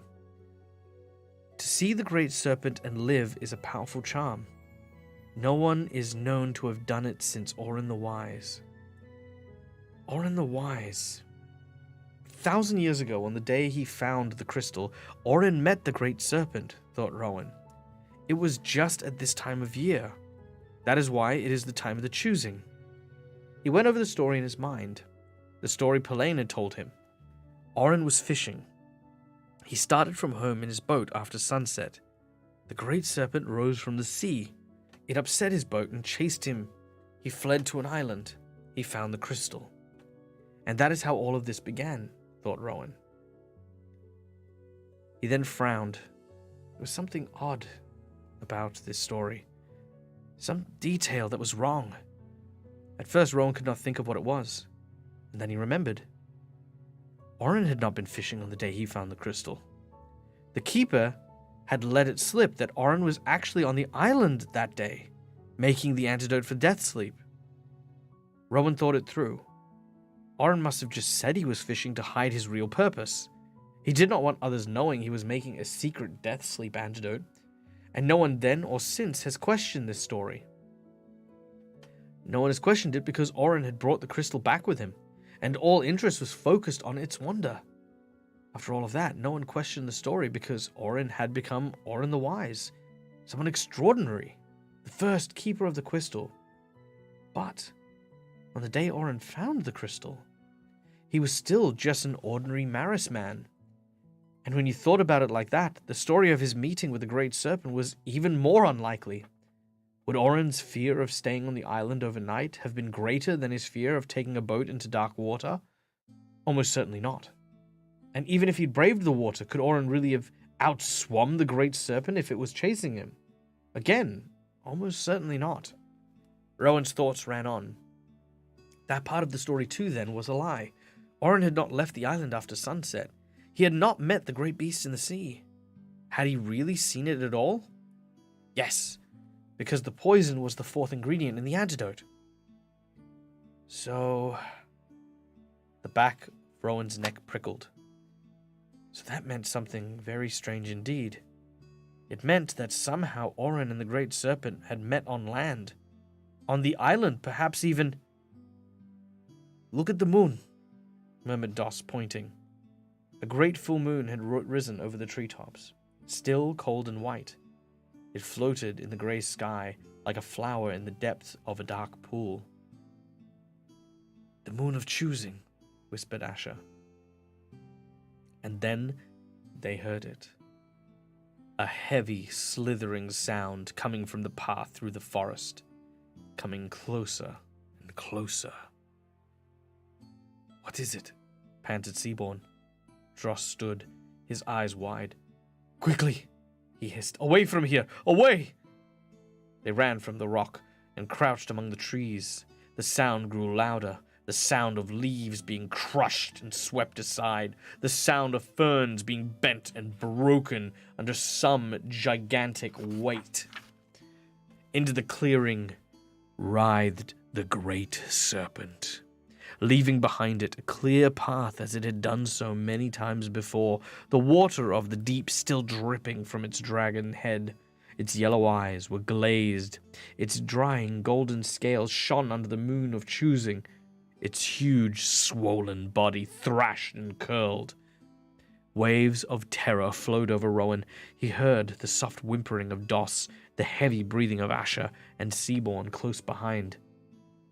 He slipped his hand into his pocket and gripped the small, hard jar, the jar which contained the mixture that would save his mother's life. If one small thing was added, one drop. "Why is it here?" whispered Asher in dread. "Why does it invade the land? The deep is the Great Serpent's kingdom, so it has always been." But Rowan had guessed. "Once a year it comes here," he whispered. "This is how it has always been. But you did not know it, for it happens on this side of the island, the side you and Maris never see once the sun has set." The scent of the moonflower was strong in the air. It billowed from the pool, and the serpent writhed towards it, slowly, painfully climbing the rocks. "It is looking for us," hissed Seaborn in an agony of fear. "No," Rowan said. "It does not know we were even here. There's something else it seeks. A place. Wait. Watch." The serpent reached the pool at the top of the rocks and stared at it with its yellow eyes, staring at the moonflower, which floated white in the rippling water.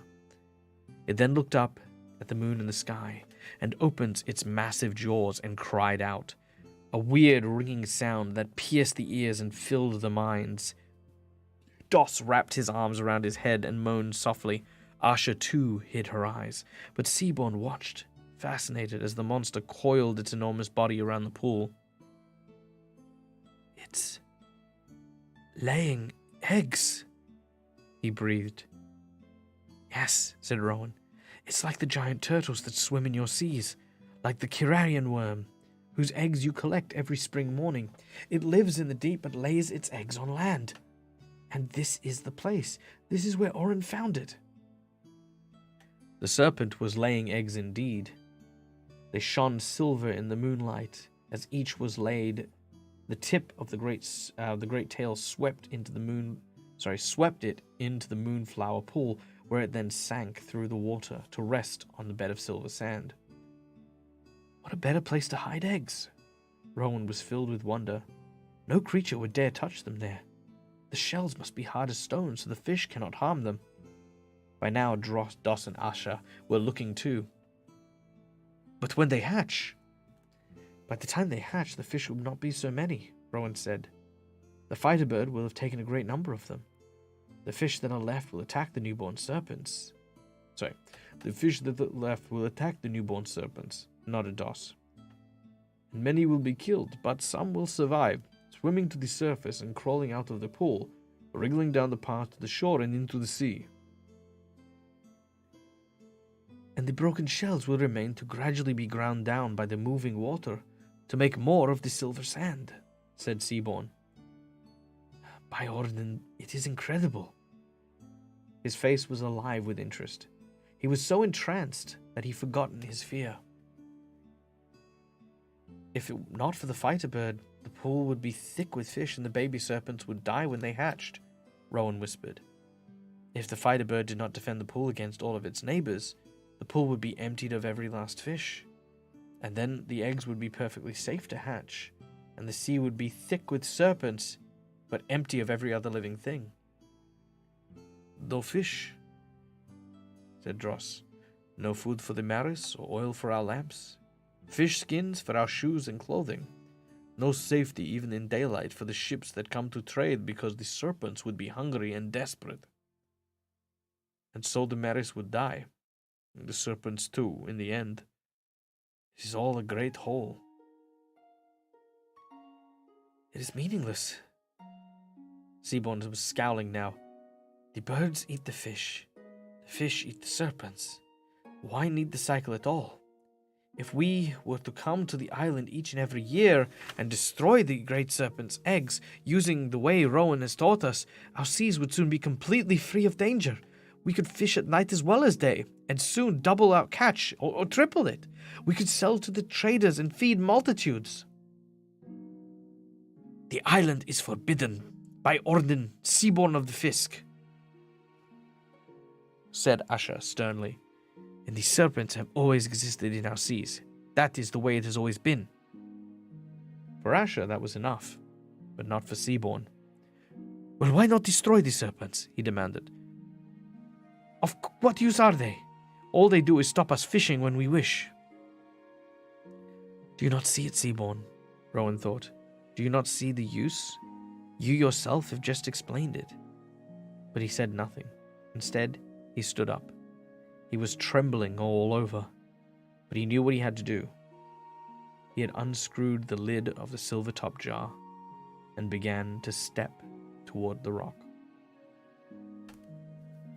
Okay, end of chapter 18 and on to chapter 19. I mean, that was a pretty easy one, right? The serpent's there. We kind of pieced together a little bit that he ended up, what was the word? Stumbled across the nesting area. Like I said, I think my guess was wrong about the fish. So, you know, like maybe the fish are just fish and the sea serpents like they're suggesting get eaten. I mean, who knows, maybe.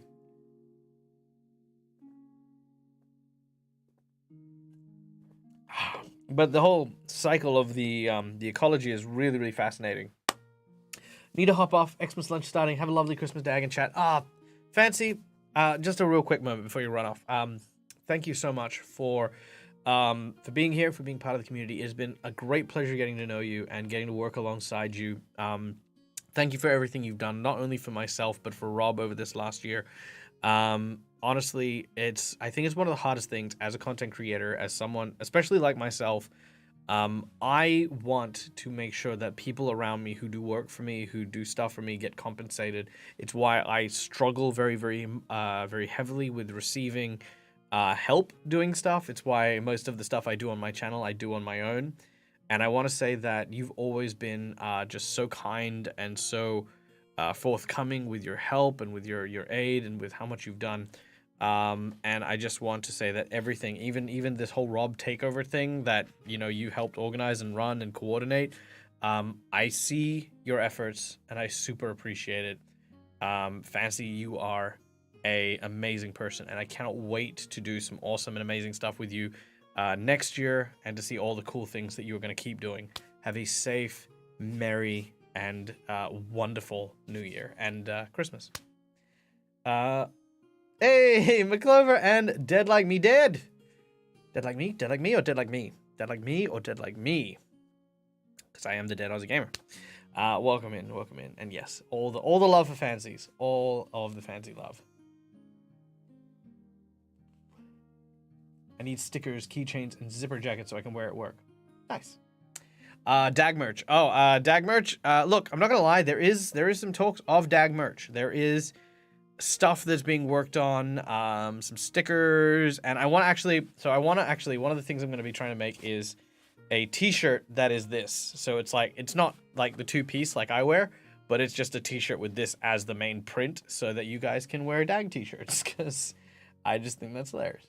Oh, you guys. Yeah, no. Well, it's well deserved, Fancy, and it is true to my heart. It really is, and I want you to know that you are seen and you are appreciated. Now go have lunch, go eat, be merry, because that is what having a Merry Christmas is all about. Yeah, everyone will get to DAG cosplay. One day, I'm hoping that I'll get enough of these shirts out there that I'll show up at a convention and we'll do like the Spider-Man thing, where it'll just be like a bunch of people wearing DAG shirts. That'd be my highlight, you know, like everyone's wearing DAG shirts. But I gotta make them first. It's happening. It's happening. See, like I said, I feel so full. I feel so enlivened by you people and by, you know, our community and all the cool things. So yeah, you guys are great. Okay.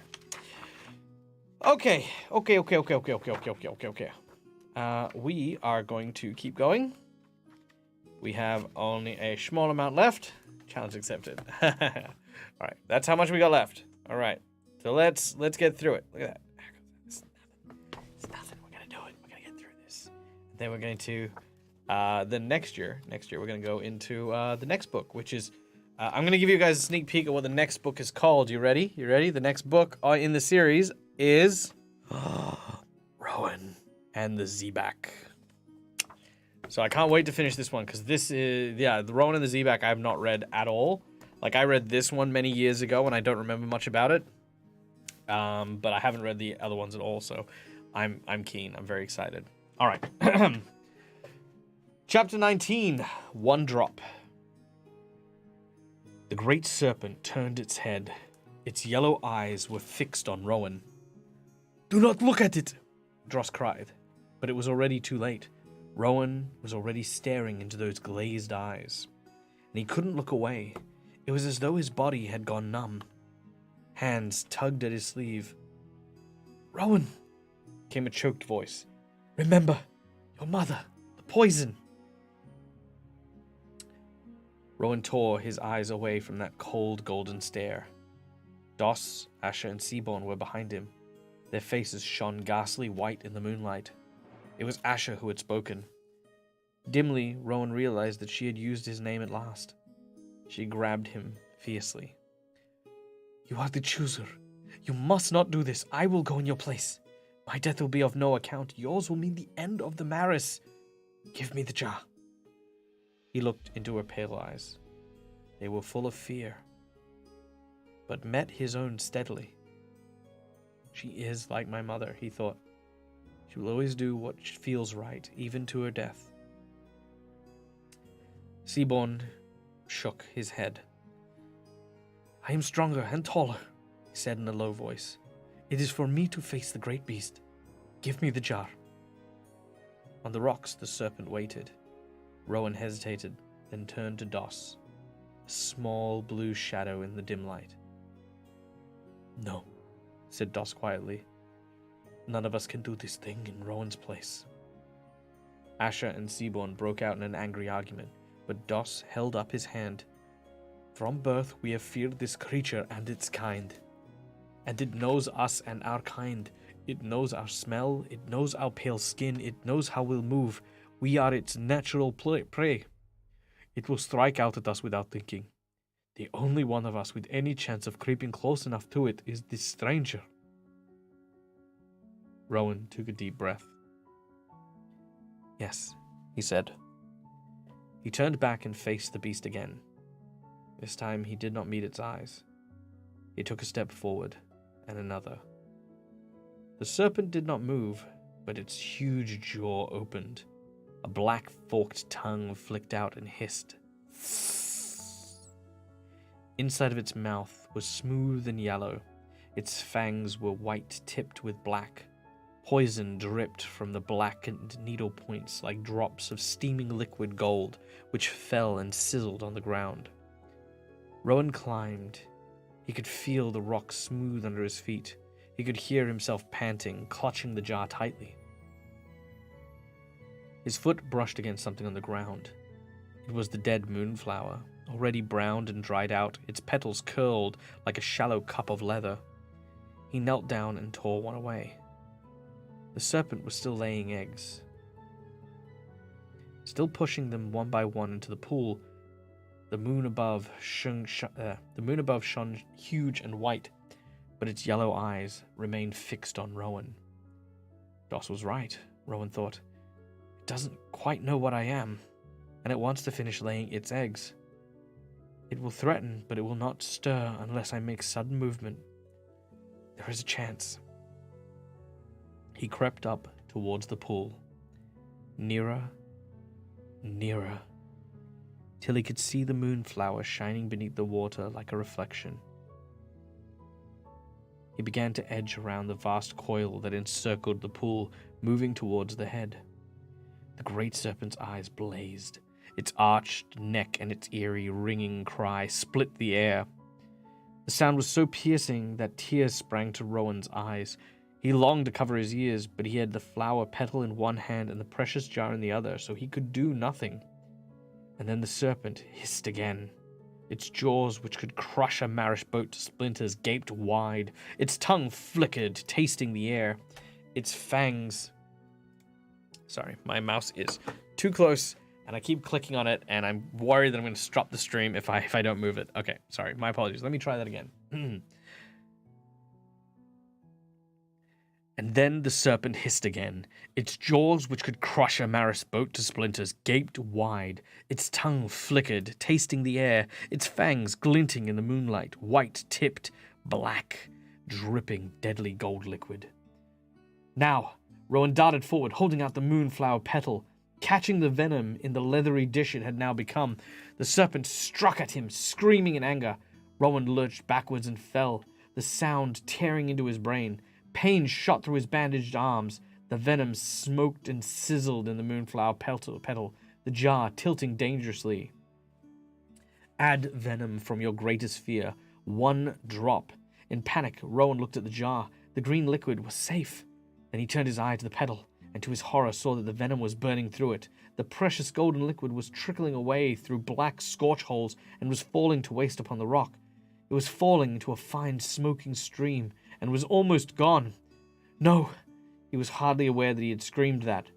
Rowan, get away! Oh, in the name of Orin, Rowan, run! Run, it's stirring, it's going to... The shrieking of the 3 Maris suddenly dimmed in his ears. He was aware that the monstrous shape was rising above him, blocking out the moon. Of great slithering coils unwinding from the pool, of dripping jaws beginning to strike yet again. But the antidote. 1 drop. With trembling hands, he tipped the petal over the jar, and 1 last golden drop fell, hissing into the dark of the shadowed green liquid, turning clear. Clear as the water in the pool. Clear as the glass of jar. Clear as the glass of the jar. Clear as truth. Rowan! He clapped the silver lid on. He stumbled on his feet and leapt for his life, tumbling down the smooth brown surface of the rocks, his prize clutched in his throbbing hands. But the beast roared in its rage, thrashing and twisting after him with terrifying speed. He could hear it behind him, close and getting closer with every second. Dazed with pain and terror, he plunged forward. Where should he go? Where should he run? Here! The 3 Maris were calling to him. Through a blur, he saw them running to meet him, their own faces twisted with fear. Blindly, Rowan held his hand out. Asher and Seaborn caught hold of him and swung him down from the rocks and into the trees. Half dragging him, they began to struggle their way through the trackless woods. Thickets of bush and ferns choked their way on either side. Vines hung thickly from the trees, twisting and tangling, catching their hands and feet and clothes, holding them back. Leaves formed a roof over their head, cutting out the light of the moon. Seaborn and Asher pulled Rowan between them, Doss struggling behind. The monster bellowed. Trees cracked and fell as, shrieking and hissing, it writhed after them. It did not need light. It was following their sound, their scent, every second drawing closer. They tore their way through the undergrowth, sobbing, gasping, the blind in the dark, the terrible cries ringing in their ears. So Orin must have run in terror for his life. Which way Rowan heard Asher yelling, "I cannot see!" And then there was a terrifying, choking yell from behind them. At first, straining his eye against the darkness, Rowan could not see what had happened. But then he saw. Doss was caught in a looping vine. It had twisted around his neck. He struggled to free himself as it tightened. He was choking and trapped, the beast almost upon them.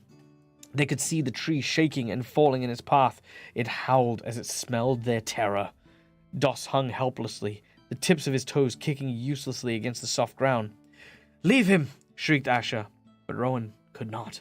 He twisted from a grasp and from Seaborn's clutching hands and darted back to where Doss hung. He clawed at the choking vines with his fingers, ignoring his own wounds, agonizing pain shooting through his bandaged arms. Doss gave a strangled scream, and then a knife cut cleanly through the vine as he fell to the ground. He lay there, fainting. He lay there fainting. "Get up!" hissed Asher, kicking him, the knife that had freed him glinting dully in her hand. Seaborn bent and swept Doss into his arms. "Quickly!" he gasped, and staggering with his burden, he lunged away forward once more, with Rowan and Asher close behind. They blundered on through the inky darkness.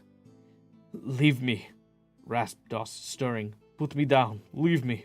The chooser must live. The crystal must live." "Be still. The chooser will not leave you," panted Seaborn. "There!" shrieked Asher. "Over there!"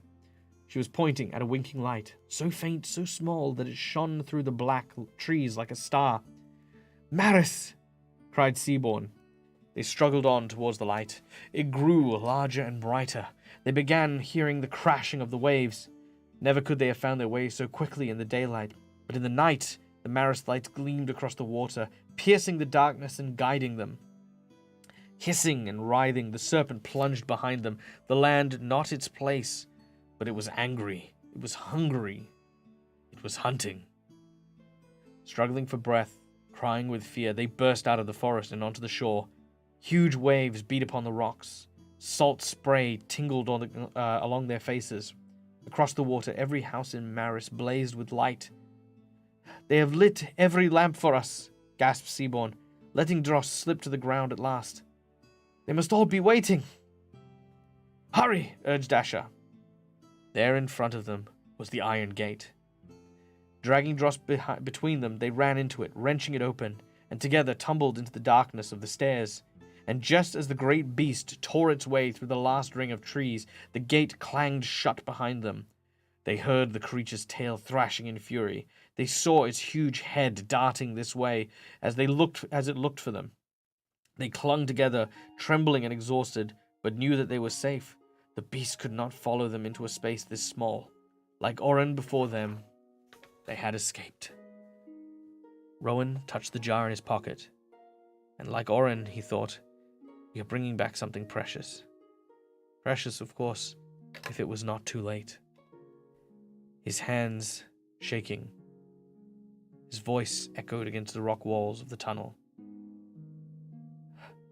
"Come. We must hurry." End of chapter 19. Chapter 20.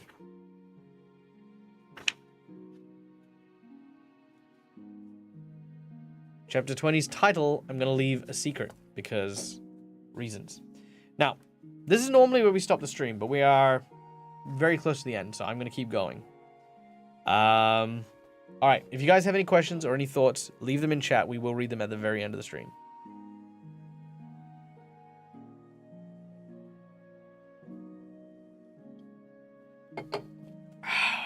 Okay.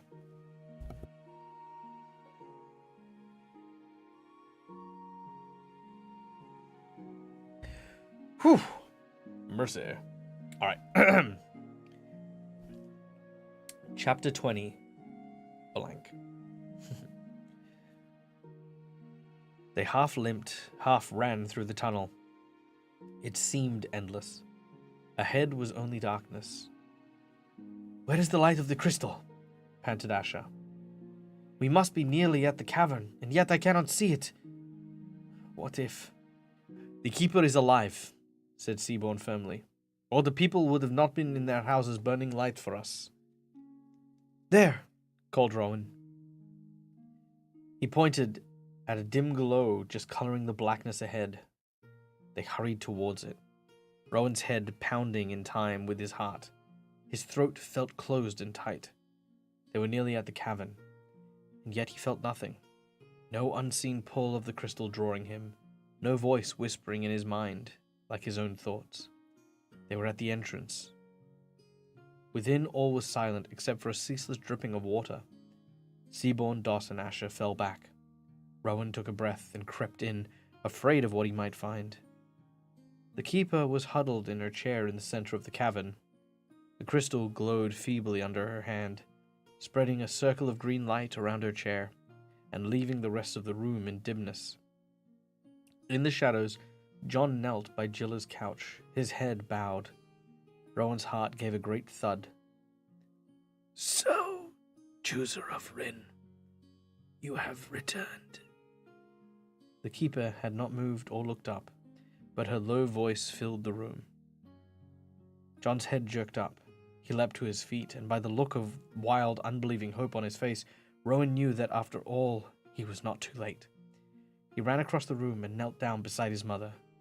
Yes, she still breathed, but faintly, so faintly. His teeth were chattering. He was shaking all over.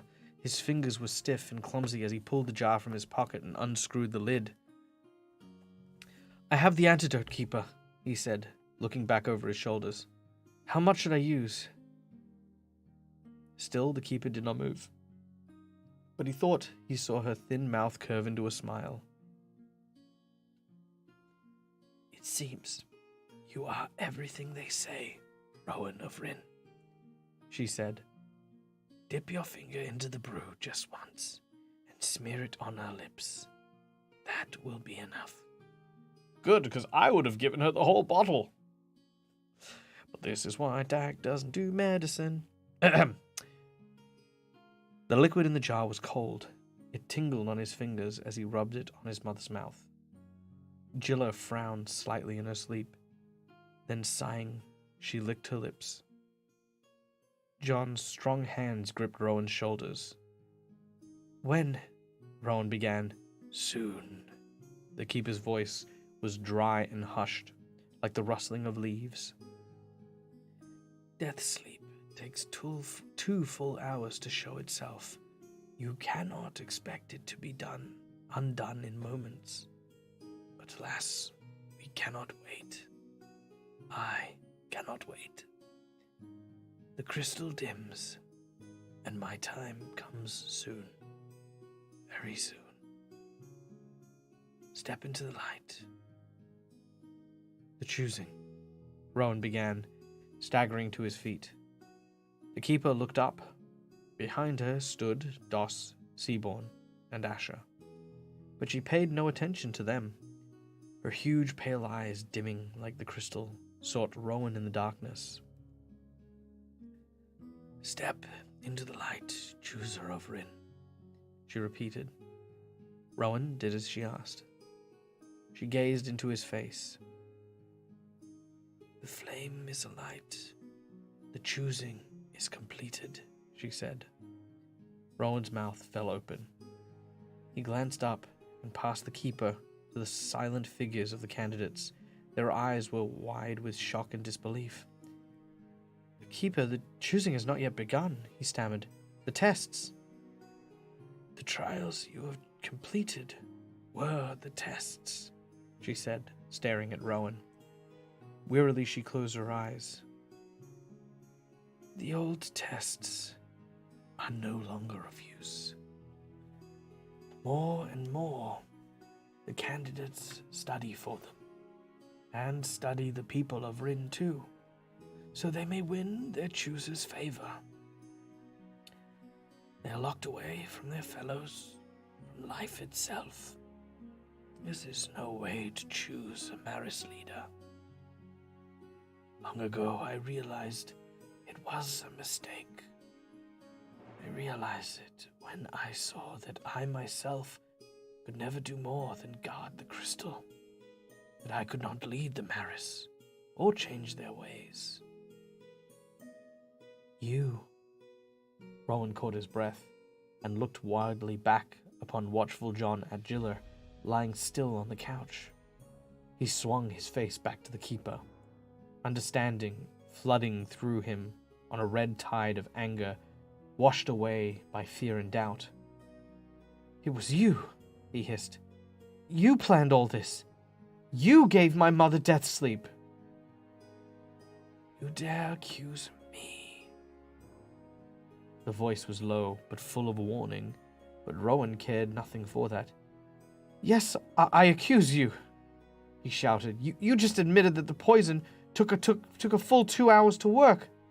That means my mother took the poison when she first came to this cavern, but before she even met any of the candidates, before she set foot on the island." He pointed at the keeper with one bandaged hand. "You did this. You planned it all. You tricked me and the candidates. You risked my mother's life. Just because you wanted to set tests for which no one was prepared." The keeper opened her eyes, and for a moment the crystal glowed with its old green fire. "The choosing must reveal the truth," she said. "The crystal provides knowledge, experience, and the power, but the keeper provides the care and the cunning. The keeper must be able to solve new problems as well as the old. The keeper must be able to change as the sea, dare to try ways that have not been tried. Only then will the Maris..." What is buzzing at me? "It is late, Michael. Go to bed. Don't tell me what to do." Okay. Ruining my mojo. "The choosing must reveal the truth," she said. "The crystal provides the knowledge, the experience, and the power, but the keeper provides the care and the cunning. The keeper must be able to solve new problems as well as the old. The keeper must be able to change as the sea changes, dare to try ways that have not been tried. Only then will the Maris survive." "You nearly killed my mother," Rowan panted. "A death of one is no account." "And you risked so much else."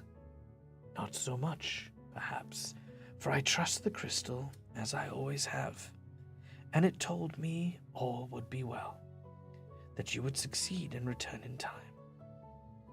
I had to break the chains that bind us. I did it in the only way I could. I used you, the one person I knew was not like any other of Rin. They have collected news of you since the day you were born." Rowan stared at her. He should have realized it. If the candidates knew him, then so too did the keeper. She more than any. "The choosing is complete," droned the keeper. "Now, name your choice." Rowan raised his eye to the 3 candidates, standing behind the keeper's chair. Asher, Seaborn, and Doss. He had grown to admire all of them. They had all stood by him when he faced the great serpent, and he knew that none of them had been playing a part. Seaborn was really brave and strong, and loved life, like John. He had been chosen as a candidate by the Clan Fisk because of that.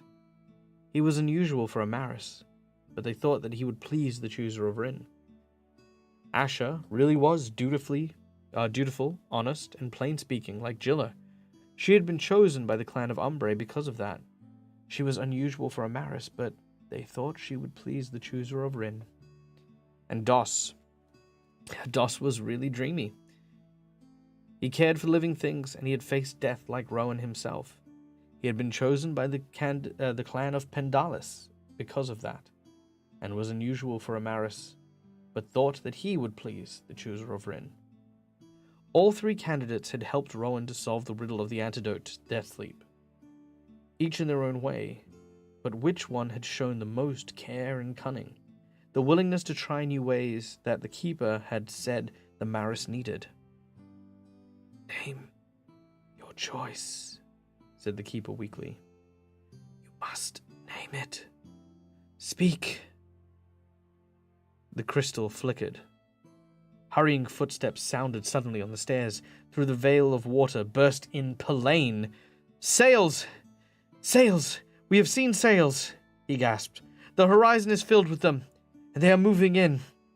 It is the Zebak. Chapter 21. So that chapter was called The Deceiver, by the way, just so that everyone knows. And that's why I didn't want to share, because I wanted you to be real. All right, here we go. Chapter 21. The choice. Why do they come now? Asher cried. It is senseless. Surely they can see the flame of the choosing time. The time to attack would have been before, when the crystal was weak and when the choosing had not yet been complete. We have grown cunning. Perhaps they have a plan of their own we do not know about, said Seaborn grimly. Or perhaps they hope that the crystal may yet fail before the new keeper has joined to it. Rowan, cried Pelaine, name your choice. The crystal dims. Sorry, let me get his voice right. Rowan, name your choice. The crystal dims. Rowan heard an exclamation behind him and turned. John was bending over Jilla. Her eyes were open. She was smiling at him. I've been asleep, she murmured. John, I had such wonderful dreams. Then a slight frown creased her forehead. But where am I? Where is Rowan? Pure joy filled Rowan's heart, but only lasted an instant. His mother lived, she was awake and happy, but the Zebak were coming. He had to act. He had to name the new keeper and renew the crystal's life, or all was lost. He turned to the candidates.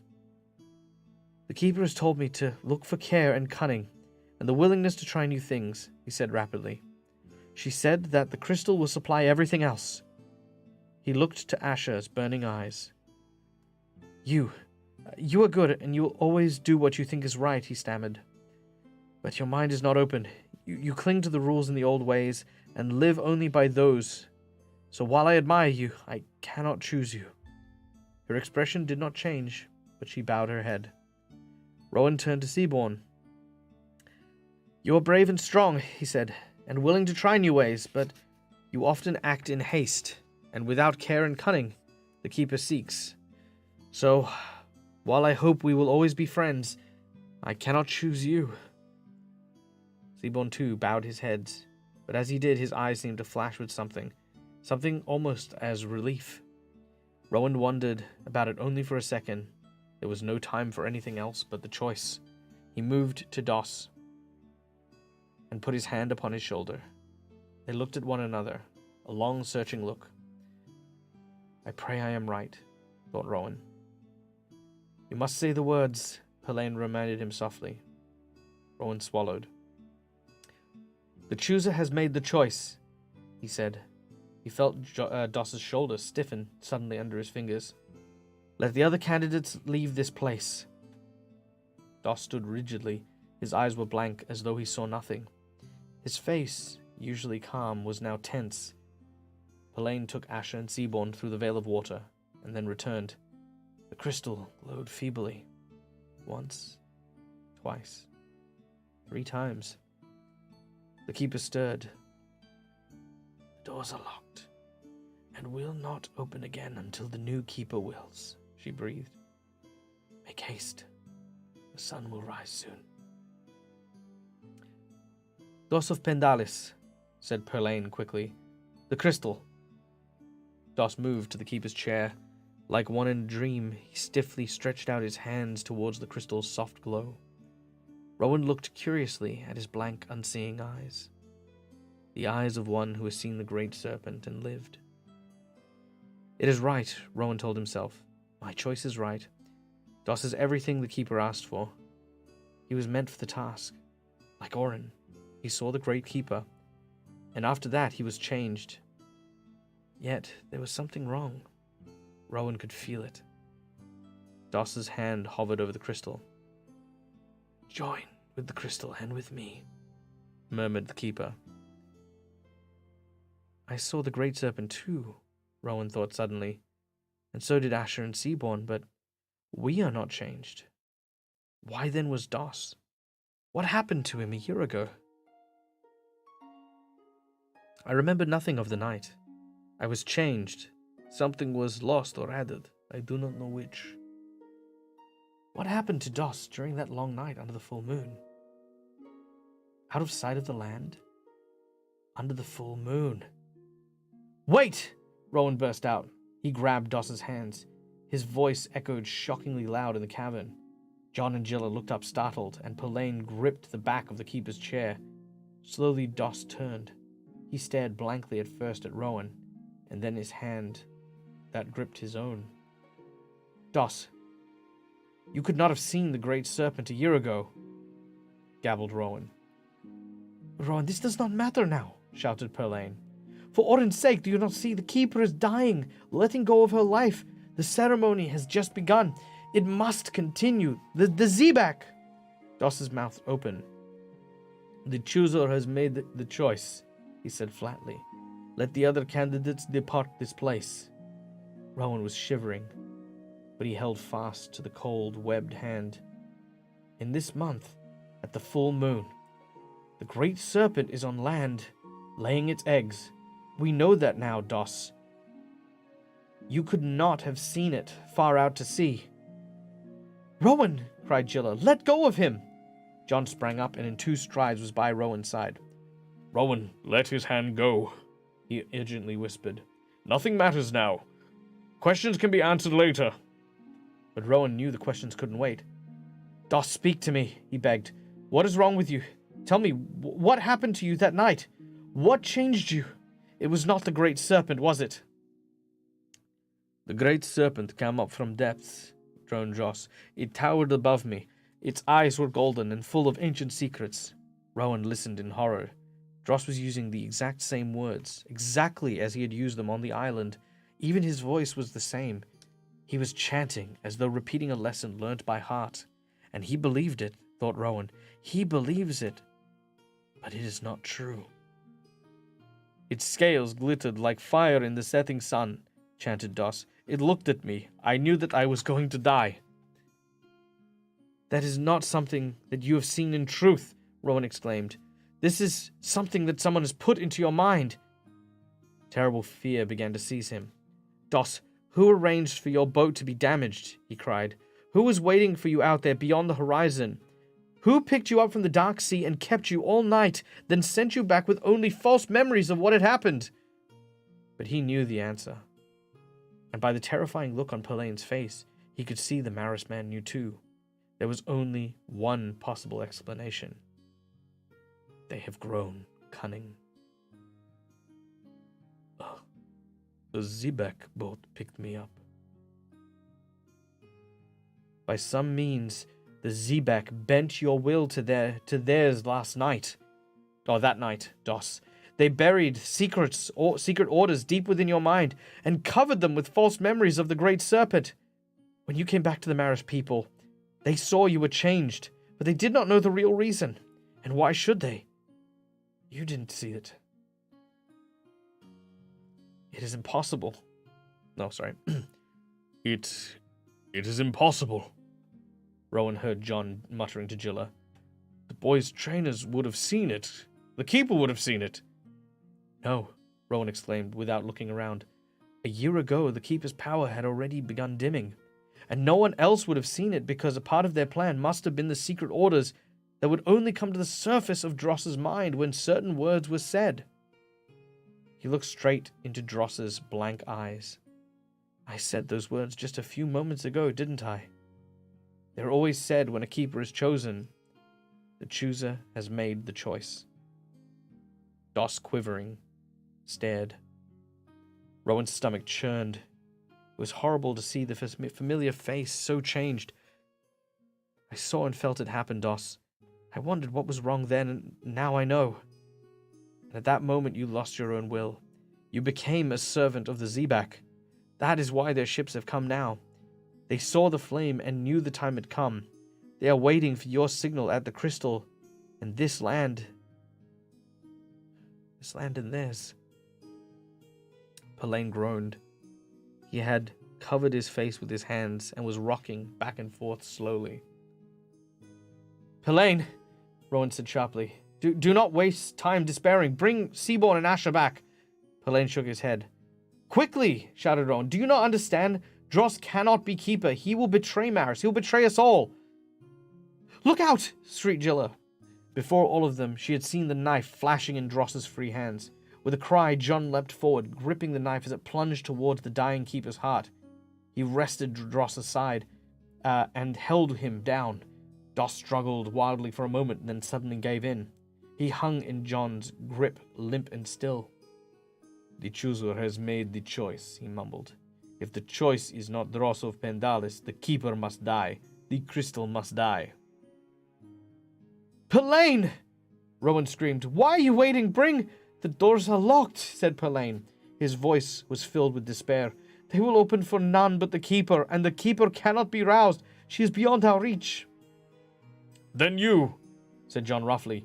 You, Pelaine. You must join with the crystal yourself. It may not be what you wish, but better you as a keeper than none. Pelaine shook his head.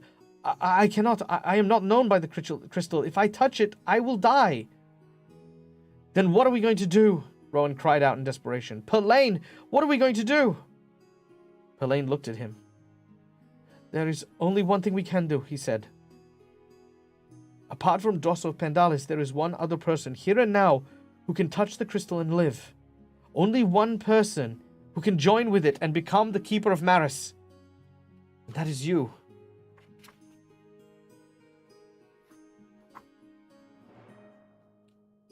All right. Chapter 22. The Terror. Somebody in chat said that they were guessing Rowan might become this. I think I see where the plot's going, but you know we'll get there. All right. Terror. No. The words burst from Rowan's lips and echoed around the cavern. He backed away from the keeper's chair, the dying crystal, shaking his head over and over again. Never to see home again? Never to see the sky, the green hills, the stream, the snow, the mountains? Never to feel the fresh, sweet air on his face, or hear the sounds of birds?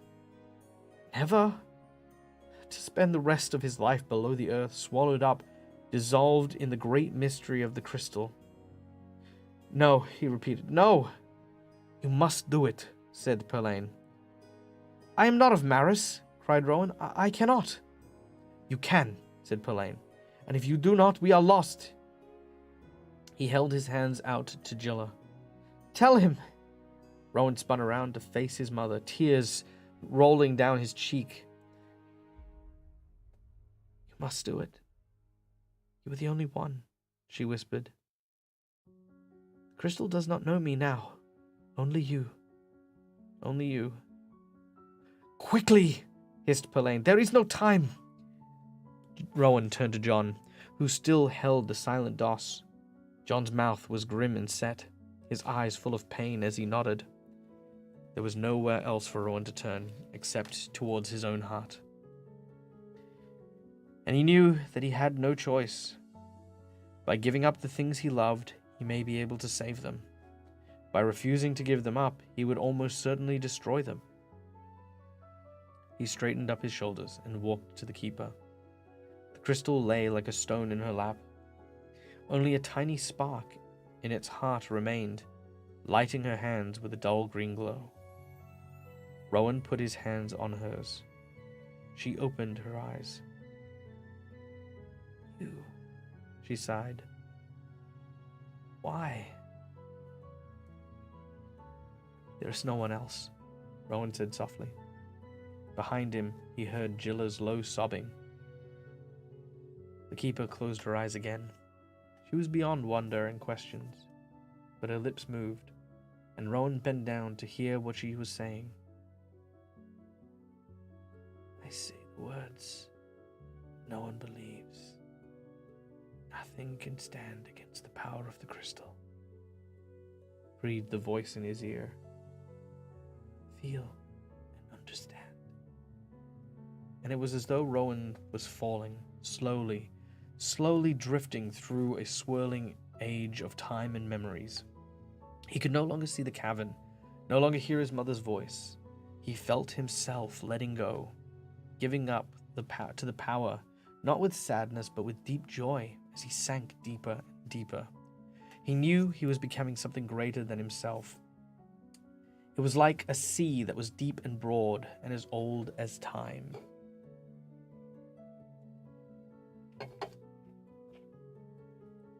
Nothing could stand against it. No love of clan or family, no ties or claims of others. All was washing away. His very self, his loves, fears, hopes, mistakes, everything that bound him to his life was slipping from him. He struggled a little, not wanting to let them go. Feel and understand. Had the keeper spoken again? Or was this a memory? Pardon me?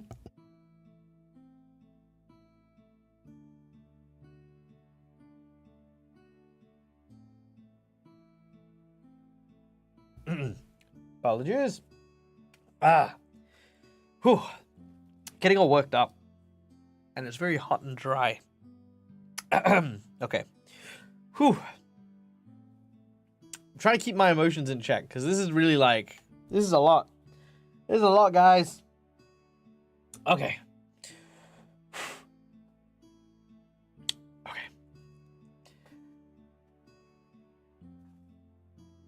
Had the keeper spoken again, or was it a memory? His hands stirred. Nothing could stand against the power of the crystal.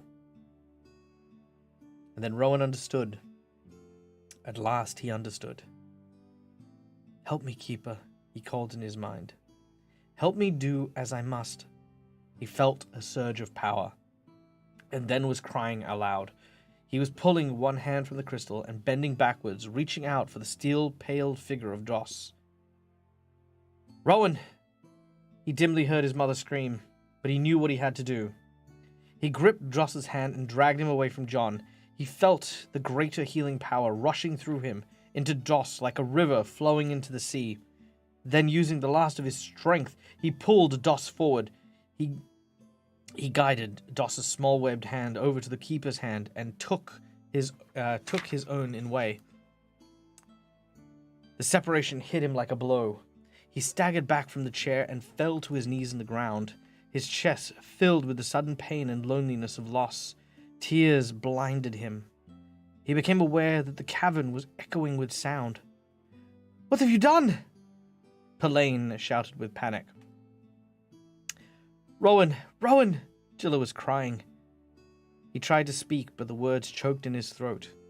He crawled backwards away from the dazzling light. The crystal was shining, brighter and brighter. It was alive with fire, sparking with every color of the earth, sea, and sky. The color and light filled the air, lighting and streaming through the cavern like rainbows. Then it was finished. The tiny wizened body of the old keeper lay like an empty shell on the chair. A new keeper stood before them. His eyes were deep, grave eyes of Dos Pendalis, but he stood straighter and taller than Dos ever had. His clothes were no longer blue, but of no color at all, and all colors at once, like shining water. And in his hand the crystal flashed and burned like a star. Pelaine fell backwards and bows. "I greet you, keeper of the crystal," he murmured, his face stiff with terror. "The sun is rising," said the keeper. He turned to Rowan. "Come with me up to the light." Rowan and the others followed silently as he moved through the veil of water, up the stairs and across the great empty room above. Without a sound, the door swung open. The space outside was crowded with people. Pendalis in blue, Umbrae in silver, Fisk in green. All in their separate clans, they were staring out to sea, towards the rising sun. The keeper stepped into the open air, the crystal bright in his hands. A great cry went up. A cry of welcome, relief, and joy as the people greeted and pointed to the sea. Slowly, the keeper turned and looked. The horizon was brown with Zebak sails, and Rowan felt a chill of dread. The keeper held the crystal high, its flash like a beacon in the rising sun. The people's cry of joy became groans of fear as the brown sails leapt forward as if to answer a signal. He calls them in. We are lost. The keeper stood watching the Zebak fleet fly towards them, swept before the wind. He made no move or sign. Rowan felt a touch on his arm. Take your mother, John murmured in his ear. Slip away in the crowd. Go as fast as you can to Rin.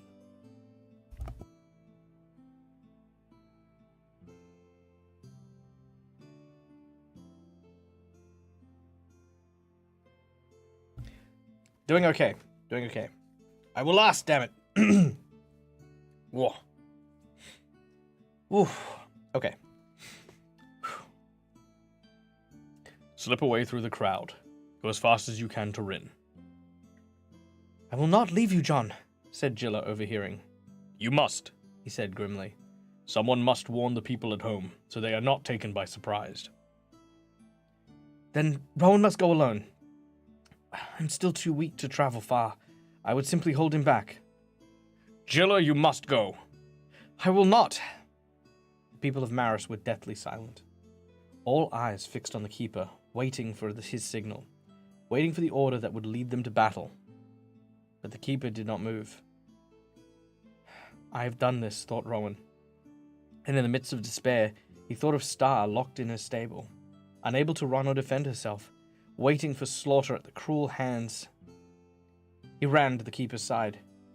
Dos, he began, but the words died in his mouth as the keeper turned to him.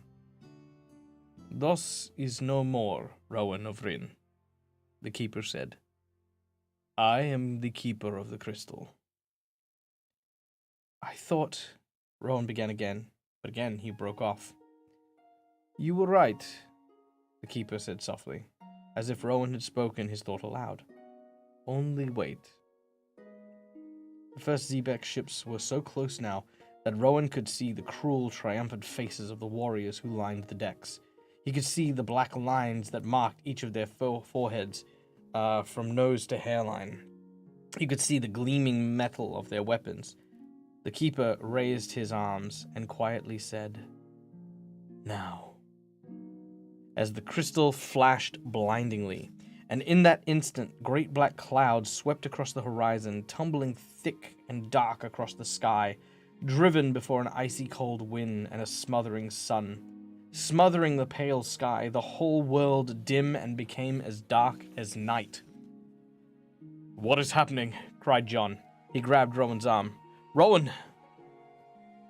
The keeper held the crystal high. There was a crash of thunder and lightning which split the sky, spearing into the white-capped waters. The people screamed, and on the ships, the ship of Zebaks, trapped now close together, spun and floundered. Masts broke and sails ripped as the wind tore and lightning crashed and cracked around them. There was a writhing and bubbling from the sea, and the water foamed as twisting coiled serpents of the deep rose to the surface, angered at their waking.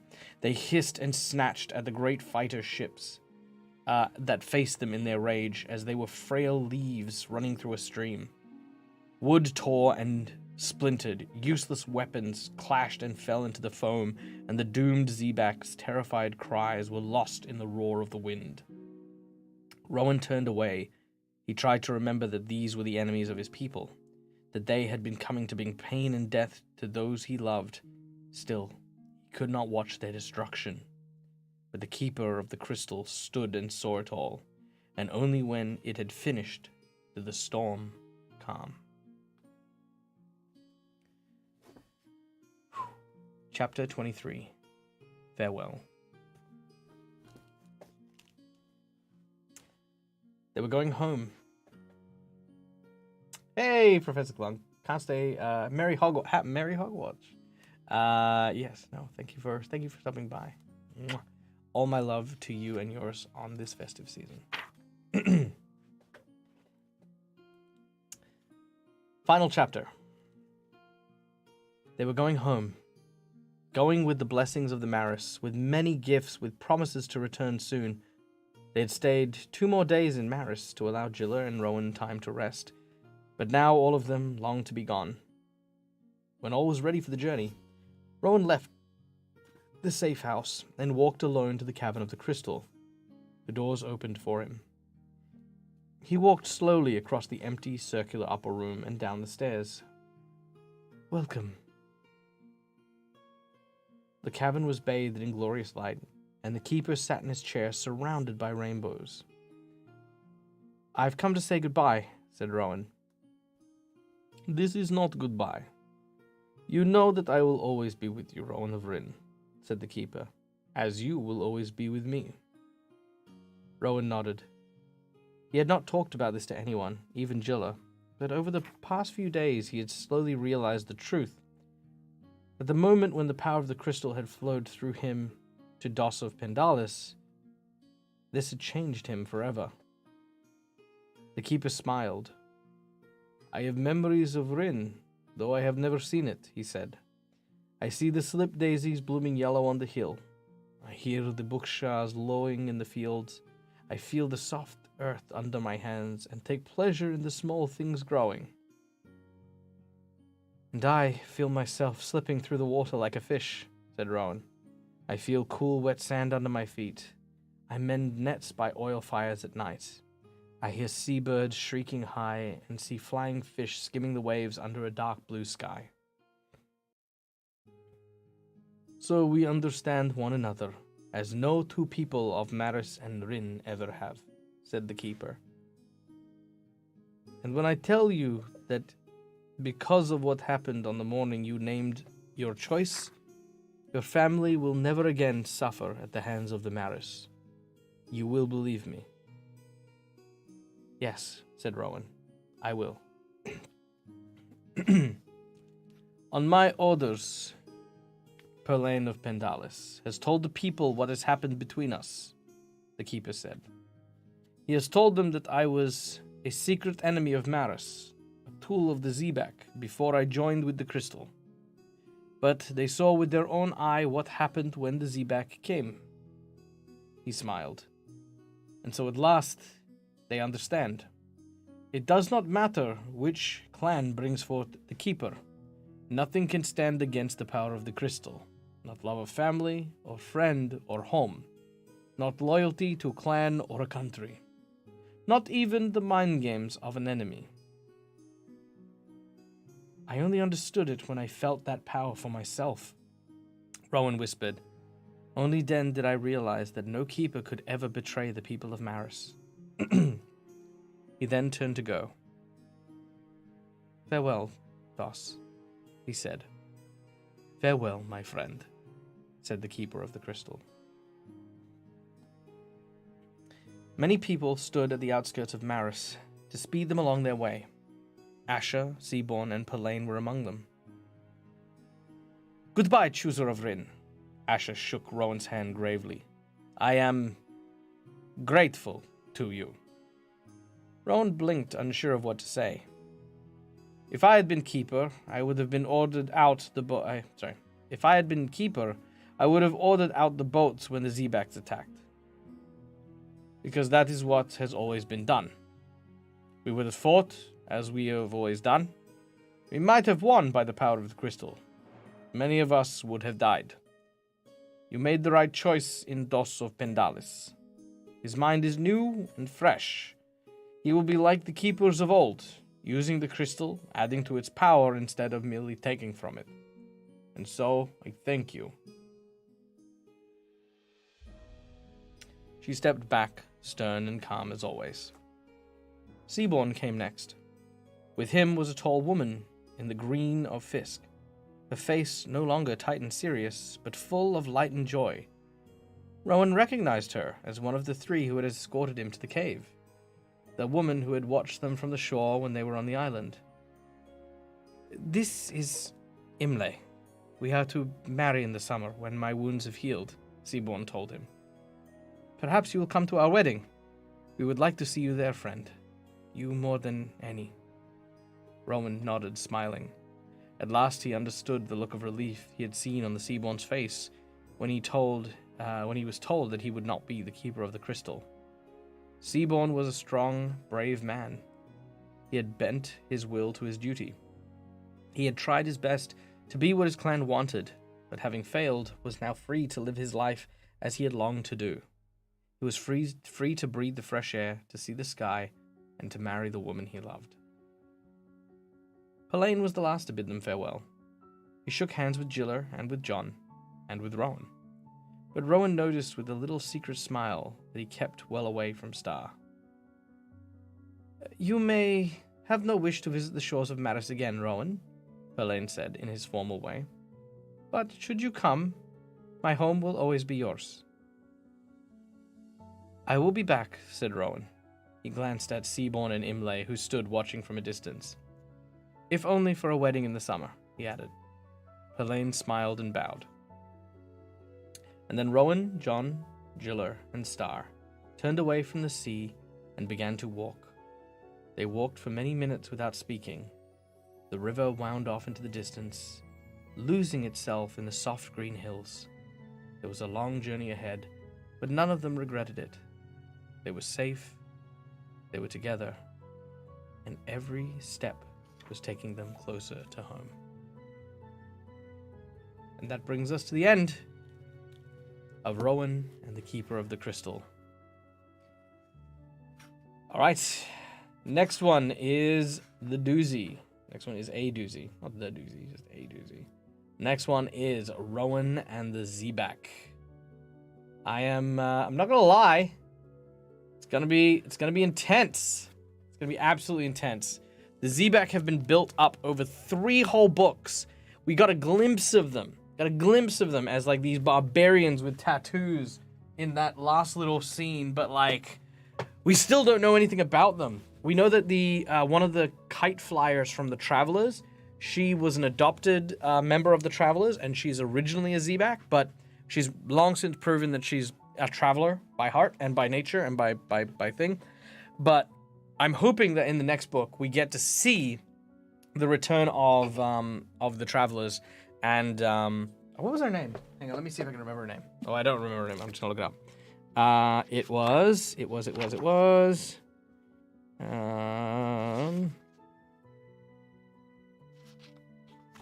Pop.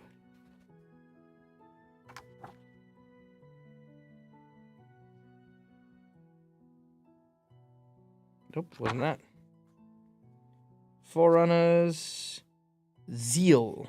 It was Zeal. Zeal was her name. So, yeah. Hopefully we'll see Zeal come back, and then we'll find out about the connection between Zeal and the Zebak, because that'd be really cool.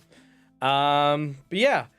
Whew. All right, well, guys, we went like almost an hour over time, but thank you so much for watching. Thank you for hanging out. I'm glad that we ended the last DAG reads of the year on that book, because I don't want to leave you guys over the holidays and go take a couple of weeks off and then be like in the middle of a book. So that was so amazing. We will continue to do DAG reads. I think the next thing I'm going to do is I'm going to do a very, very big project that I wanted to do for a while, and that is going to be a DAG reads the Malifaux storybooks. So I'm going to be reading some Malifaux storybooks, and then what I'm going to hopefully do is I'm going to release them on my Patreon as podcasty things, so you guys can actually listen to them as a podcast. So that's one of my projects for next year. But that'll be after we finish the Saga of Rowan, and we do that. So yeah, look forward to this. Doing so great for these, but not only reason because thanks for the evening. Aw, thank you so much, Myth. Aw, next year is going to be amazing. I've got so many big things planned for next year. You guys have no idea. I'm going to be working twice as hard. I mean, not twice as hard. I'm going to be working healthily. I'm going to be doing twice as much, which I am hoping is going to be good enough to have me come and visit a bunch of people. Next year is all about like my trips to the US. If I can make it, I'm ideally going to be making it to the US in May, making it to the US for Gen Con, and then if I can as well, Going to PAX in Melbourne next year. Then the following year, if I can, hopefully swing it, become famous enough to be D&D in a castle. So there you go. If I can get there, I'll get there. We'll see. Seagard, thank you for everything. I always look forward to your streams. It's a great fun place. Seagard, thank you so much. That means a lot. If nothing else, that is the only thing I look for, is I want you guys to feel like this is your home away from home. You can be on my stream at any point in time, and you are cared for, you are seen, you're here. So thank you. Better be healthy. Don't make me come back there. No, that's fine. I will be healthy. I will. But part of that healthiness is I'm going to go to bed because I have a phone call to wish my friends from Germany a Merry Christmas in like 5 hours. So I'm going to go do that. Guys, stay safe. Stay beautiful. Stay wonderful. However you may celebrate it or keep love in your hearts for the next few days till the end of the year, I hope that you do so. And I hope that whatever next year brings, it is going to be the best of whatever fortunes seem to favor you. And if this year has been hard for whatever reason, just remember that, as we go through every year, it is a chance for us to grow, a chance for us to learn, a chance for us to be better people. And, like hard times, it's a hard time. It's not hard life. It's not, we don't keep in this way forever. As long as we keep our wits about us, as long as we keep ourselves motivated and pushing ourselves forward, we will always find the other side. Thank you, everyone. Thank you for being here. And we're going to go and raid someone. Who are we going to go and raid? Jeez, it is hot. I don't want to even try to guess how hot it is in my room. How hot is it outside? Outside, it is 20 degrees. It's the middle of the night. It's midnight, 20 degrees. Let's see.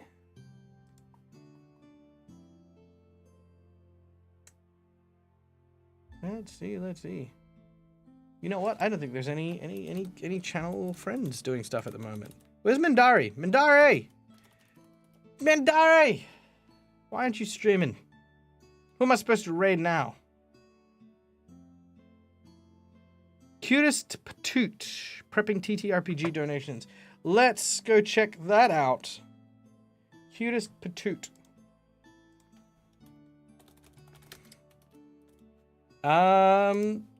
Yeah, prepping some D&D stuff. So let's just go hang out, spread some love, share some good cheers. And guys, what do you mean you can't raid at this point? Don't lie to me. Don't tell me I can't raid. Let me try again. Terrible.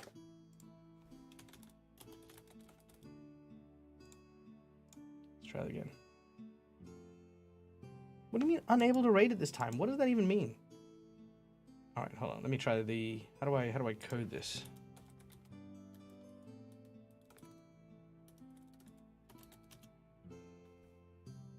Did that work? Oh, we can't raid her. Oh, well, that's her loss, I guess. Okay. Who else are we gonna raid then? Well, really, no one's doing stuff. No one's doing D&D stuff. Let's see if we can find a new D&D streamer. Who's new? Who's new on the scene? Let's go check you out. D&D. We have some Russian games. Uncapped Subathon. Ooh. Let's see. If you guys are streaming in English, yes. 100% yes. Blast 50. Ads. Ads. Why always ads? Loot Cave. Interesting. Okay. We're almost there. Stick with me.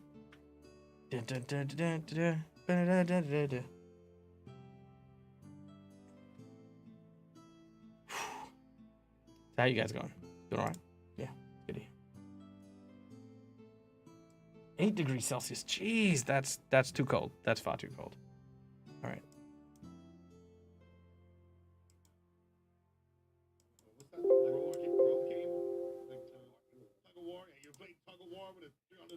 Yes, that looks like they're doing stuff. Okay. Sweet as.